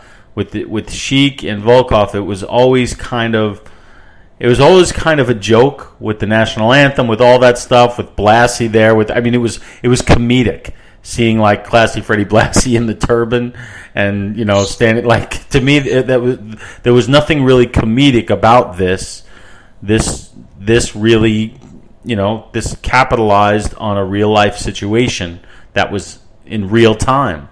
And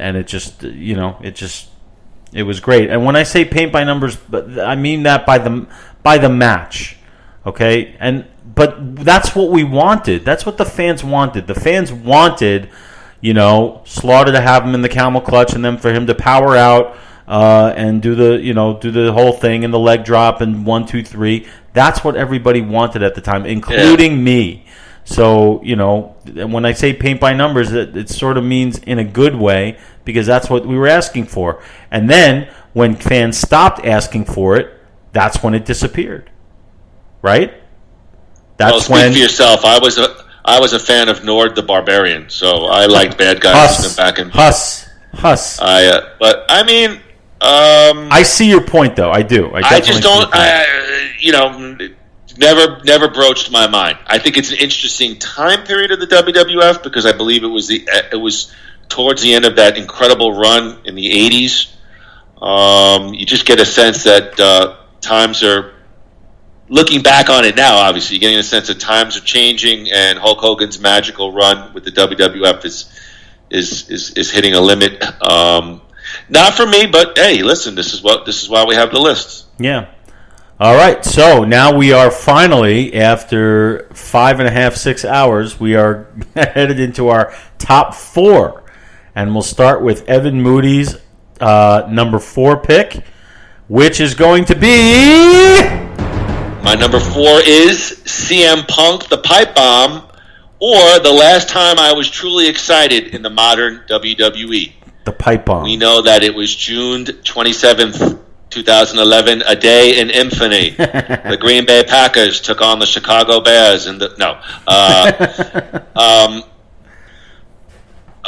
know that CM Punk comes out after R-Truth defeats John Cena with the help of CM Punk, and John Cena is put through a table and is sort of knocked out, and Punk decides to grab the microphone and proclaim himself the best in the world, while proclaiming John Cena as the best ass kisser in the world to Vince McMahon. Though he gives props to Hulk Hogan and The Rock, Dwayne Johnson, in the art of tuchus smooching with Vince McMahon as well. Punk turns his invective on the fans. He mentions Ring of Honor. Ooh, big no-no. New Japan Pro Wrestling. Big no-no. He says, oops, I'm breaking the fourth wall. And so at the end, we're not really sure, is this scripted? Is this a scripted work shoot? Is this a scripted work shoot that got a little bit too real? I think it's the latter. And of course, we know that at the time of the pipe bomb, CM Punk legitimately had 3 weeks left in his on his WWE contract, and that sets up the match versus John Cena, as you said, WWE Championship at Money in the Bank, and it was a phenomenal match. Went back and watched it again last night. Those two guys' styles really, really meshed well because Punk had a little bit more of that MMA background, and Cena was sort of that stiff, face, a lot of power moves. And even in the pipe bomb, Punk says to John Cena, I like you. He doesn't just kill John Cena, right? But he kind of buries him as being an ass kisser. They try to then sort of work off of the Montreal screw job as Vince and John Laurinaitis come to the ring at the end of the match. And of course, Cena refuses to get help from the boss and levels both of them. And of course, Punk hits him with the GTS 1, 2, 3. And, Punk leaves with no. Vince McMahon comes, grabs the headset, calls to the back, and has an Alberto Del Rio comes out and cashes in his Money in the Bank. And, of course, as soon as Alberto Del Rio gets into the ring, Punk round kicks him, knocks him out. Punk then grabs the belt and gives Vince McMahon a kiss goodbye as the Chicago fans are going nuts. And this was the last time at all that maybe I was even thinking, and I was old by then, kayfabe. I'm like, oh my God, is this guy really taking, because his contract was up at midnight. And again, was it a shoot? Was it a work shoot? Was it a work shoot that got a bit too real? It was perfect for its time. John Cena was starting to get a bit redundant. You had a bunch of new stars, Groo, that just couldn't get Vince McMahon's supposed brass ring.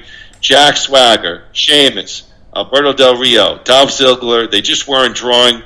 WWE was severely lacking in personality, and I did love CM Punk. He had a chip on his shoulder. It resonated with the audience. Let me just see here. I apologize as I'm trying to scroll down on what I typed.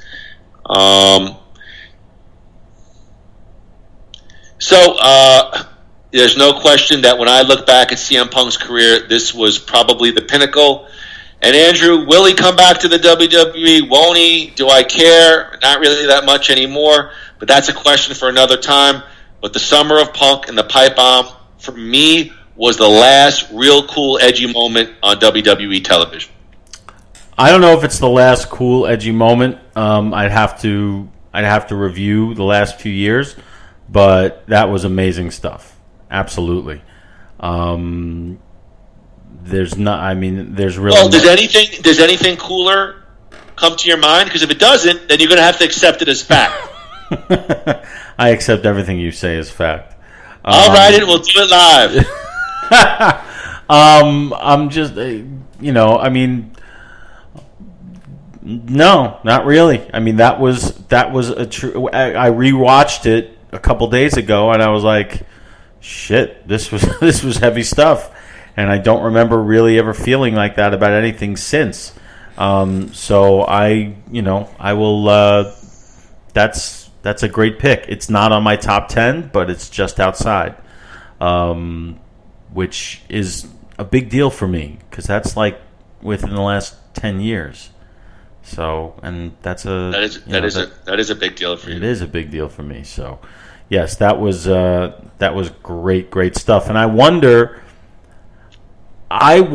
if it was because it seemed we talked about this the other day. It seemed a little too convenient that he would say all of these things about Hulk Hogan, Dwayne Johnson, New Japan Pro Wrestling, Ring of Honor, all this stuff that was like taboo. And then all of a sudden he says, and now let me tell you something about me and Vince McMahon. And then they cut his mic. I feel like it was supposed to be that way. You seem to differ in that opinion. No, I believe it was a work shoot that he went, quote unquote, over the line and they cut his mic for real. I have no proof of it. I mean, you could read 1001 conspiracy wrestling theorists, different articles and YouTube videos. Remember, before that, he calls Triple H a doofus son-in-law and makes fun of Stephanie. And, so why wouldn't they cut his mic then? Like? Well, if you remember, he starts talking about he wanted to be part of the anti-bullying campaign for the WWE, and then he says, let me get into a Vince McMahon, and supposedly there may have been a story where Vince bullied CM Punk or maybe tried to intimidate him backstage. But of course we know that because Vince is the boss. So that's just, I'm giving you my own personal belief. Did he ask him did he ask him to join the Kiss My Ass Club? I mean, what happened? I love how you mock my choices. That's a great angle. Steve Regal. I didn't even think about that one. But that is a great. I don't know if I call that an angle, but it was certainly fun, disgusting television. But I'll say at this point, I believe it was a worked shoot that got a little bit too real, and they legit cut his mic. So my real question is: was the mic cut planned? I don't believe so. All right. Now, what I do believe they did smartly was they took advantage of the heat. It paid off amazingly with Money in the Bank. But here's where they failed. The main event was set for Cena versus The Rock at WrestleMania, and they were not going to deviate from that plan, and maybe they should have. CM Punk was that hot. Maybe you make it a triple threat. I'm talking off the top of my head. I have no notes. And the other thing, Groo, that they didn't do was, remember, he says he's going to take the belt. He's going to take the belt, and he's no longer a WWE employee. Now, they sold that the next week on WWE television. He didn't make any appearances, and as a matter of fact, they did a cool internet thing where he confronted Triple H at Comic-Con at a wrestling seminar. Triple H spoke, yes. And Punk came into the crowd with his WWE championship. They did like a week or two. They should have done like a month or two, kept them off television, let them make these little run-ins, take the belt to Coral Springs Championship. They could have done so many cool things with it, but they didn't really commit to it. What I feel 100% creatively. But nonetheless, that was the last time I was super geeked to watch WWE television. All right, that's great. I think you're right on the money with it. So, all right, so I'm going to move to my number 4, and Andrew? What? Your number 4, please. My number 4 is, and we've spoken about this before, so I'm going to make it short and sweet. Thank you. Perhaps too sweet, because my number 4 is the NWO. There's really not much to talk about other than Moody's playing Hogan-esque air guitar. There's not much to talk about other than this changed everything. It reinvented a dying business.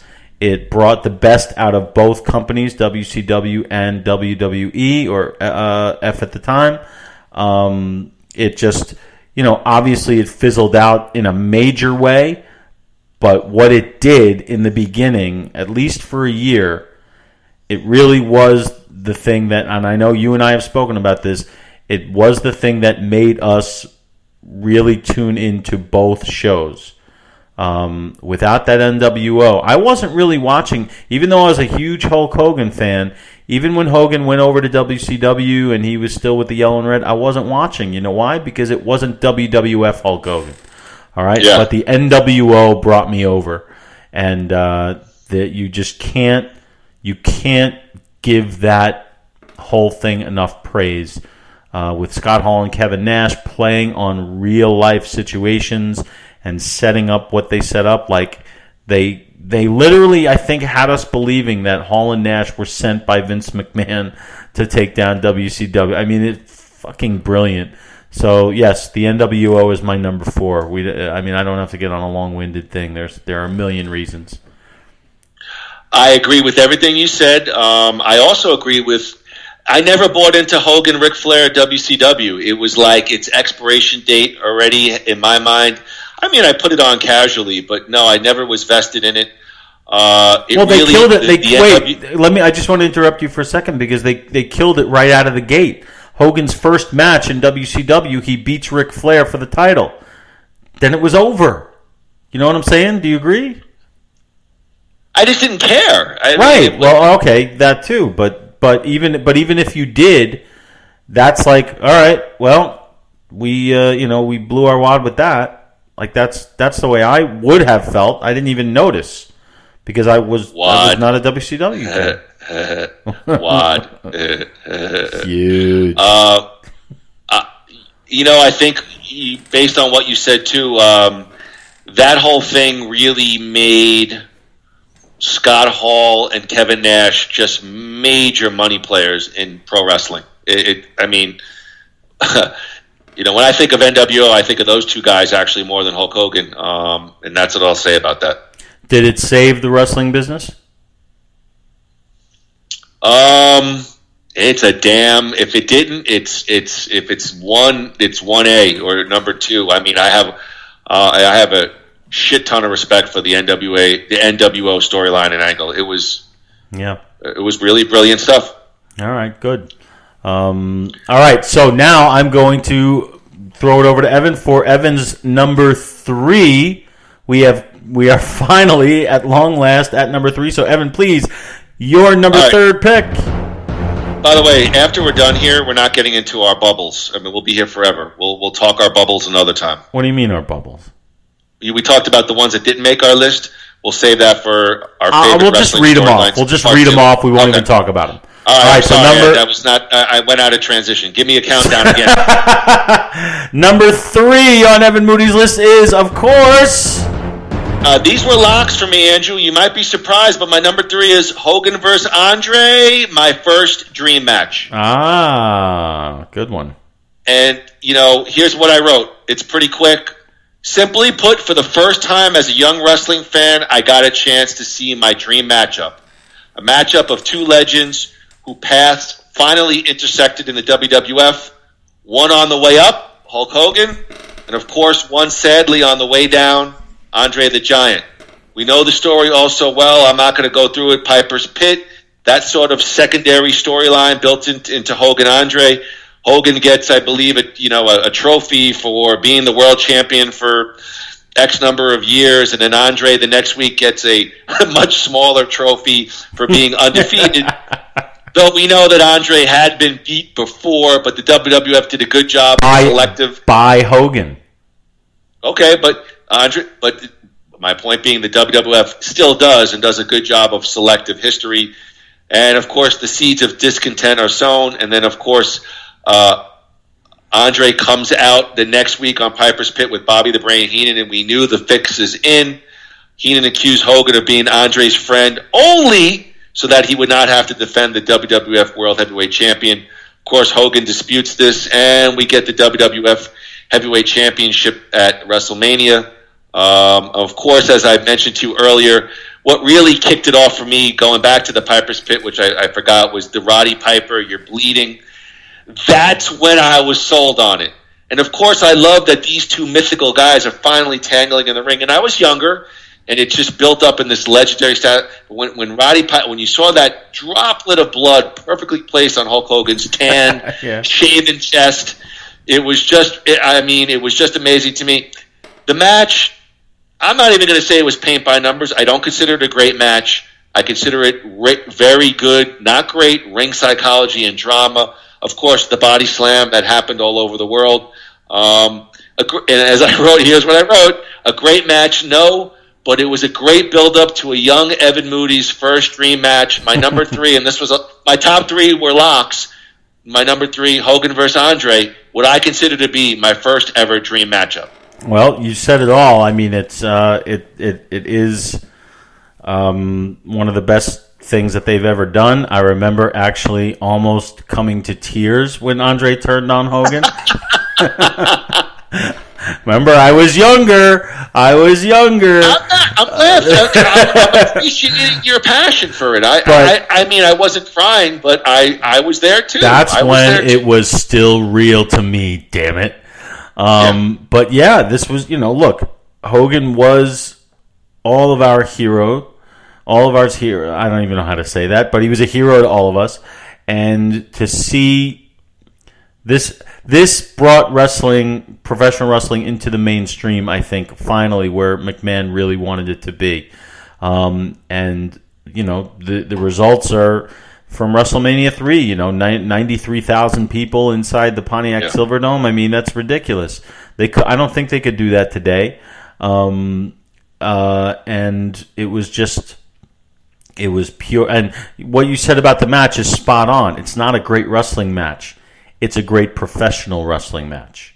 Meaning that it told an incredible, one of the best stories ever, and both of them did an incredible job. You weren't expecting Andre to be doing, froggy splashes off the top rope, did you? No. You expected it to be what it was, and there were a couple of botched moves. I remember, and I know that they cut out. Remember that botched headbutt that Andre had? He went to headbutt Hogan against the post, and Hogan moved out of the way, and Andre quote unquote hit his head on the ring post. Well, he doesn't. He's a good 7 or 8 inches from the ring post. But they cut it out. If you watch it on the network, you can't see it. That's so silly. Yeah, I wish they wouldn't have done that. There's no reason to do that. But yeah, this one is just. I knew it would be in your and you. By the way, at this point, I've guessed one of yours, Punk and Cena. Okay. Yeah, I agree. Yeah, that's fair enough. And you've guessed one of mine with the NWO. Okay. So the remaining, I'm not even going to say the remaining ones. Hopefully it's been so long, everybody probably forgot, which is good. But yeah, Hogan Andre, I can't argue with that at all in any way ever. So I'm going to go with my number 3, which is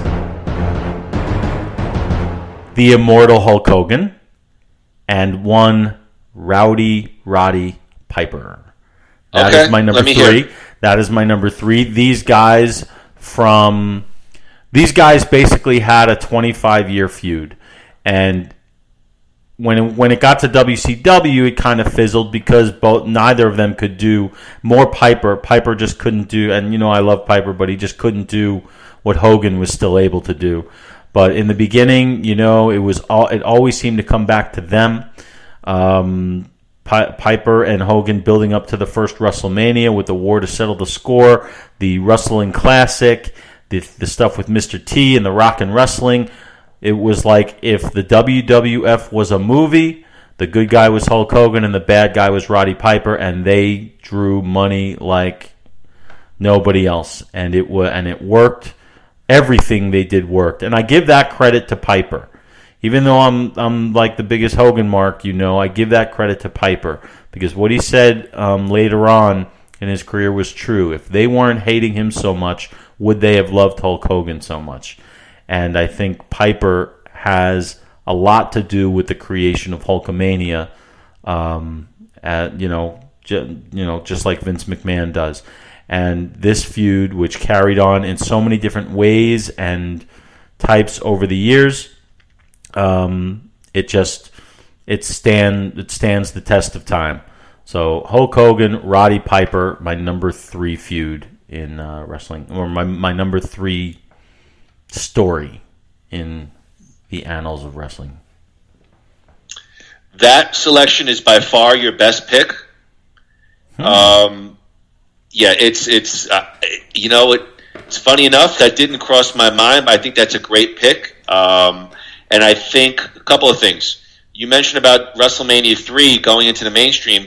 I think actually it was that whole Rock and Wrestling prior storyline with Piper that they had that huge mainstream MTV exposure. I think WrestleMania 3 took it to the stratosphere, so to speak. And Piper was just the perfect foil for Hulk Hogan. Hulk, the tan, bleach blonde body, Piper was an angry, smaller, it played off so well on television. And that actually is that's a great pick. I'll give you credit for that. That's a great pick. It's aged well, not that I'm the arbiter of aging, but I watch it and it still has relevance to me today in 2020. And we know the plaudits of Hulk Hogan, but Piper, he's got to go down as a top 5 heel of all time. Sure. Innovative, creative, Piper's Pit. angry, chip on his shoulder, and he was a good face too with Edge. That's a great pick. I cannot argue that in the least. That is your best pick by far, in my estimation. Great job. Ooh, I have a halfie. I'm excited. Wait, what? That was good. Am I online? Anyway, thank you very much. Yes, great. It was just a great story. All right, so now we go to your number 2. Yes, your number 2. Correct? All right. Yes, Andrew. I'll make mine short and sweet as well, because my number 2 is the NWO Creative Zenith, but burnt out way too soon. Yeah, which we talked about. Yeah, I mean, I'm looking at. I took so many notes, but basically, I actually think that this was like, I think of this as a star.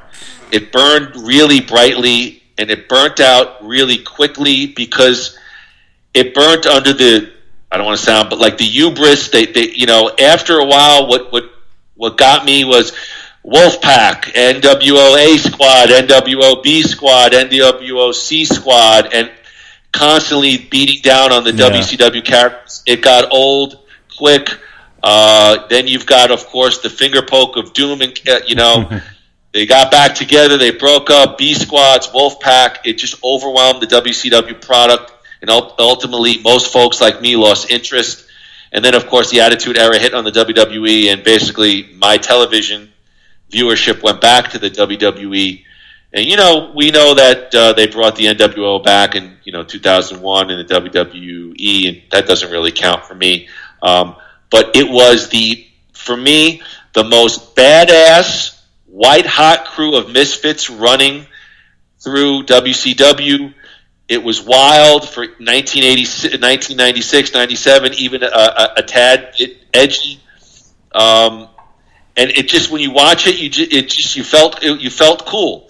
And the NWO, with a few other things, really was one of the primary causes for wrestling's boom some 15, 20 years ago.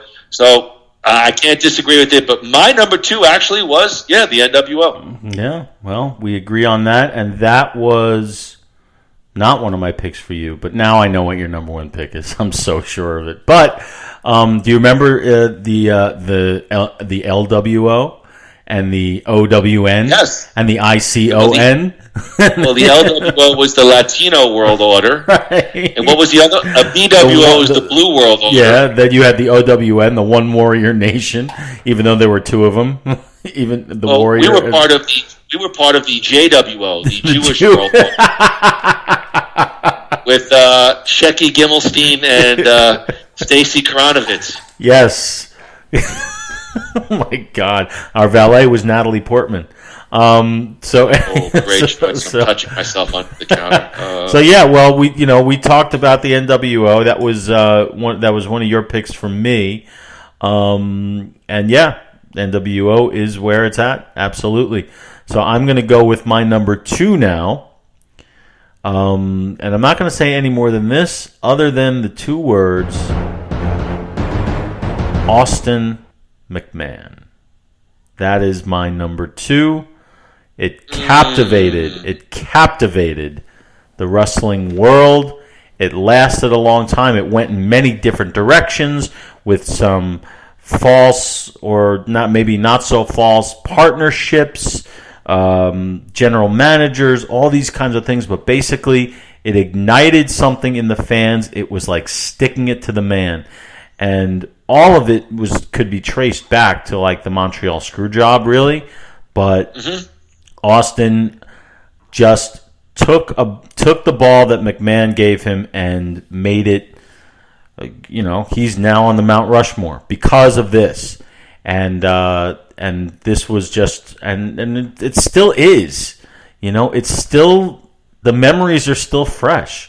Because every week these guys had to go out, get in the ring, and top what they had done the week before.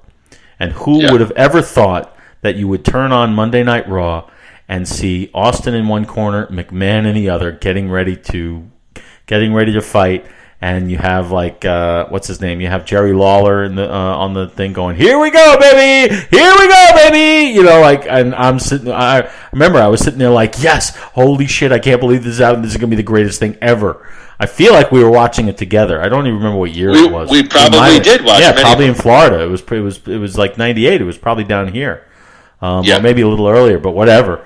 But yes, Austin McMahon, my number 2, just for being so brilliant in so many ways, and the talent rising to the level of the writing, especially McMahon. I give McMahon most of the credit. Okay, go ahead. But that's my pick. So. Well, let's get to it. That's my number 1 pick. I knew it. Austin versus McMahon. And what I put, Groo, was, I'll echo some of the things that you said, but I'd like you to give me just a minute or two. I wrote a lot about this. I'm not going to go through it, obviously, but the right performers at the right time. Mm-hmm. And Vince McMahon is the greatest heel in wrestling history. And as I'm listening to everything you're saying, is it creative? Boss versus the worker? We've seen it before. Hell, we saw it in 9 to 5, the movie with Jane Fonda and Dabney Coleman. We've seen that before. But those two guys, it was like the right performers at the right time. They had a chemistry, a rapport. And I agree with you. Vince McMahon is such a damn good, back in that day, was such a damn good television performer. It was amazing. And then, of course, Groo, like you mentioned, they sort of intertwined other storylines through Austin McMahon. You had, of course, Mankind. You had the great segment with Yerkel the Clown.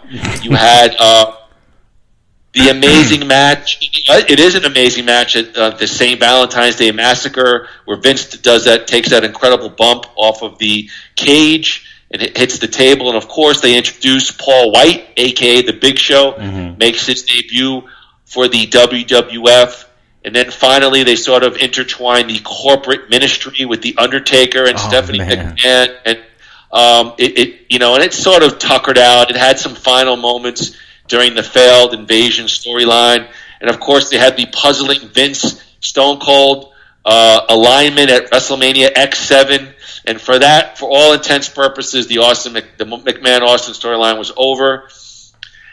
And here's what Groo: no other rivalry in the history of professional wrestling can say it changed the fortunes of one company any more than this. And, we had the NWO. But for me, the NWO was so bright and so creative, but it fizzled kind of quickly. The financial effect of alone probably enabled the WWE to become what they are today. And there's no denying, without Austin McMahon in the changes of the landscape of professional wrestling, I wrote, creatively, it didn't change the world. We've seen the worker versus the oppressed, the boss versus the oppressed worker before, but it was the right place at the right time. The wrestling audience was yearning, and more importantly, they were open to seeing something different, something more. You wouldn't have got this in '87. We wanted to see Hulk Hogan with the flag and ripping the shirt.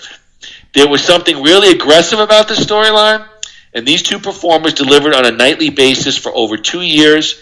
And in my opinion, simply put, it is the greatest pro wrestling storyline of all time. Well, I consider it the second greatest professional wrestling storyline of all time. And, of course, my number 1 pick. It's the one that you picked for me, and we already talked about it because it was on your list. And I'll just play the sound effect for posterity. My pick for the greatest storyline in wrestling history is Hulk Hogan and Andre the Giant, which we already talked about. But that's my pick. So to review, I am going to go through my picks real quick, 10-1, and then Evan will do the same. Hang on one second. Hang on. Here's my question. Go ahead. I just deliver you great softballs after softballs. I just make you look so good on this podcast. Yeah. I'm curious though, because you're a Hogan guy, you consider Hogan Andre a greater storyline than Hogan Piper?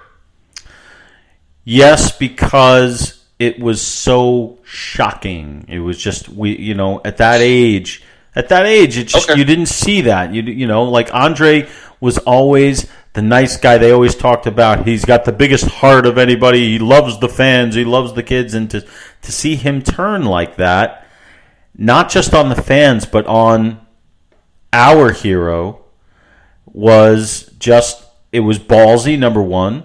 And it changed, literally it changed everything, just like the NWO did. Just like Austin McMahon did. It had the same level of impact on the business. Not the same kind of impact, but on the same decibel level.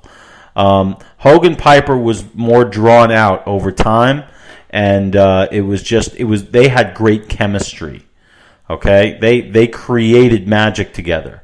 Hogan Andre, the chemistry was built in because of their prior, friendship and all that stuff. So that's why I choose that as number one. I think maybe above all else, that storyline made me a complete wrestling fan. Up until that point, I liked the big stuff. I liked WrestleMania, but I don't know if I was watching every single day or every weekend at that point until that build up to WrestleMania 3 really started. I have to think about that. Give me the breakdown. We had some. You mentioned you took some notes. Did we have any that overlapped? Did we have any? Yes, we had. Let's see, not many. We had NWO, Austin McMahon, and Hogan Andre. So 3 overlapped. The ones that are on your list, that are on my secondary list, were Punk and Cena, Daniel Bryan, the Yes Movement. Heart Foundation 97, and that's it. So those are. Did any of mine that weren't on your top 10 make your secondary list? No, I have a bonus list of 1, 2, 3, 4. Just 4 storylines that I did not include that came to my mind. And what would those be? Oh, thank you, Andrew. I'd be glad to go over it. You just kind of stopped. I'm being what they call tongue-in-cheek. I apologize. And I don't want to. I'm not going to get into it, but real quick, my bonus: the Wyatt family, really unique for its time. Good stuff. Shawn Michaels versus Kurt Angle, WrestleMania. One that's a big favorite, made me call into Busted Open. Mark Henry's retirement speech on Monday Night Raw. And one for posterity from my younger days, Tommy Wildfire Rich versus Mad Dog Buzz Sawyer, Georgia Championship Wrestling. Wow. Maybe great old school feud. But I was too young to really speak of it. Yeah.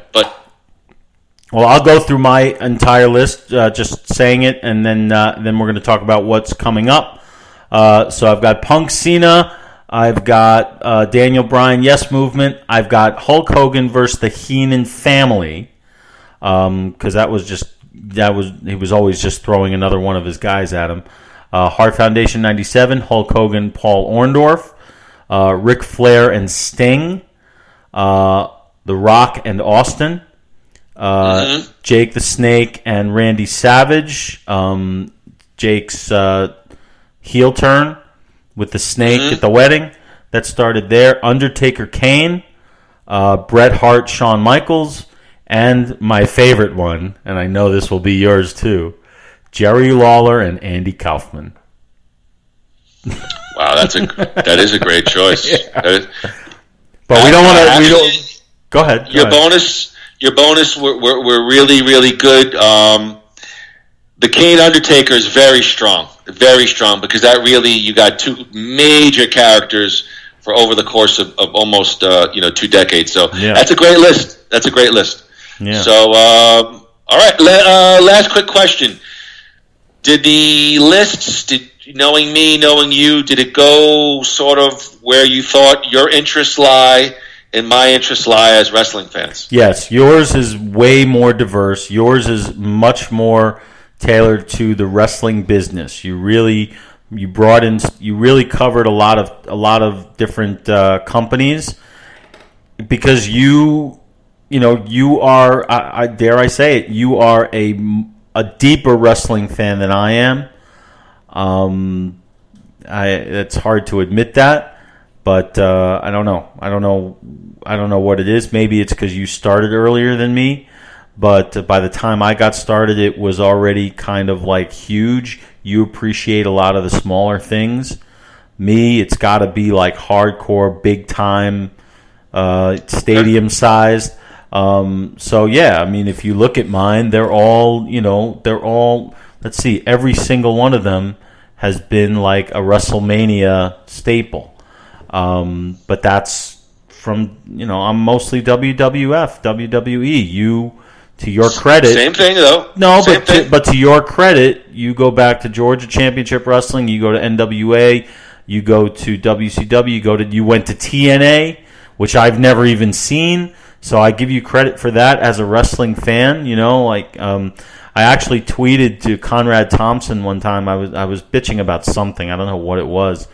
Maybe I think it was because I didn't like him pushing AEW on the JR podcast, and then talking to Bruce Pritchard, who was working for the WWE, and he tweeted back to me something very profound. He said, "It's wrestling, enjoy it," meaning that there's so much out there, you should enjoy it all. Why not? And you know what? I agree with that, and you definitely, your list reflects more of a willingness to do that than me, and that's really something I should work on. I should go to my mother today and tell her for Mother's Day, Mom, for you, I'm going to watch more pro wrestling. And it's because of Evan, and it's because of Evan Moody. She'll probably drop the dishes and start crying. That's what my mom did. You know what you should have done is you should have tweeted Conrad a link to our podcast and ask him to listen to it. And you never think of the show. You're so Jackie the Joke Man. You never think of the show. I'm going to tweet this one because I think I'd be interested to hear if he were to. He would definitely like your list better than mine. Wrestling purists will like your list. Craig will like your list much better than mine. I'm not even talking about that. My brother Steven will like my list better than yours. Promotion of our show. Have you asked all of your Facebook friends to like Nothing Worthwhile? Not all. Exactly. I've gone through many and invited them to, but I have like thousands of people on there, probably half of which either I hate or hate me, or I don't even know. So I got to be careful with that. I do my bid for God and country, and I'll do better. I promise. So in that vein, what's coming up? What's on the agenda? Oh, thank you for asking, Andrew. Actually, we had a pretty good call on Thursday, and so we won't give you a date, but we'll say in 1 week we'll go back to music. I recently was discussing with Andrew the knowledge of Genesis with Phil Collins had scheduled prior to COVID-19 a 10-city European reunion tour called The Last Domino. So, as a result, we're going to take a look at the Genesis era, but specifically the Phil Collins Genesis era. That'll be in 1 week. We will follow it up the following week with Phil Collins solo. And then the following week we will follow up with Chevy Chase and the Vacation film series. So we've got Genesis with Phil Collins solo, and then the Vacation film series. Andrew, thoughts off the top of your head on our next couple of shows? I can't wait for any of those. I mean, I'm really looking forward to all of them. It's because I have a lot to say about all of it. And that's really all, I'm going to save it. I'm going to save it for that. There's so much to talk about. We were going to do Phil Collins in one, but we realized that somebody like that has such a body of work that we needed to divide it into two. No, you got to do them separate. We'll be for 6 hours. I said. Right. That's what I just said. So, and as far as I could never get enough of talking about old, the '80s comedy. Boom with the Saturday Night Live guys and Chevy Chase and the Vacation movies are just, 3, if not 4, just gems of movies. And a 5th piece of shit, but, we'll talk about that too. But, yeah, I'm really excited for all that. So yeah, real tomato ketchup. Real tomato ketchup, baby? Nothing but the best. All right. Wow. I need a nap and a bottle of water. Yeah, I'd like to hear. I'd like to hear people. I would love for people to send in on the links their lists. Levy, where are you? Come on, you give us a list. Give us your list of the best feuds. Or hit us up on. Steven will be like British Bulldogs versus Greg Valentine and Brutus Beefcake. Or just hit us up on Facebook with some ideas for future shows. Yes, that too. Instead of just complaining about what we're doing, tell us what we should be doing. No, he didn't. Actually, Steven didn't really. No, it was good points. I mean, it was. He doesn't like it when we talk about wrestling. He loves the Billy Joel stuff. He loves the character studies. He loves going deep into Chris Farley, stuff like that. He'll love the Chevy Chase one. I don't know if he's a big Phil Collins fan, but that's more up his alley. He likes to hear that kind of stuff. He's just not the wrestling. He's tired of the wrestling shit. I'm looking forward to the genesis with Phil Collins because I find it fascinating from where they started from point A to where they sort of wrapped up from point B. It's a pretty crazy musical journey, and I'm just interested to read and research, sort of how they got there, and that's that, Andy. Yes, and we're going to end on a cliffhanger because you know what I'm talking about.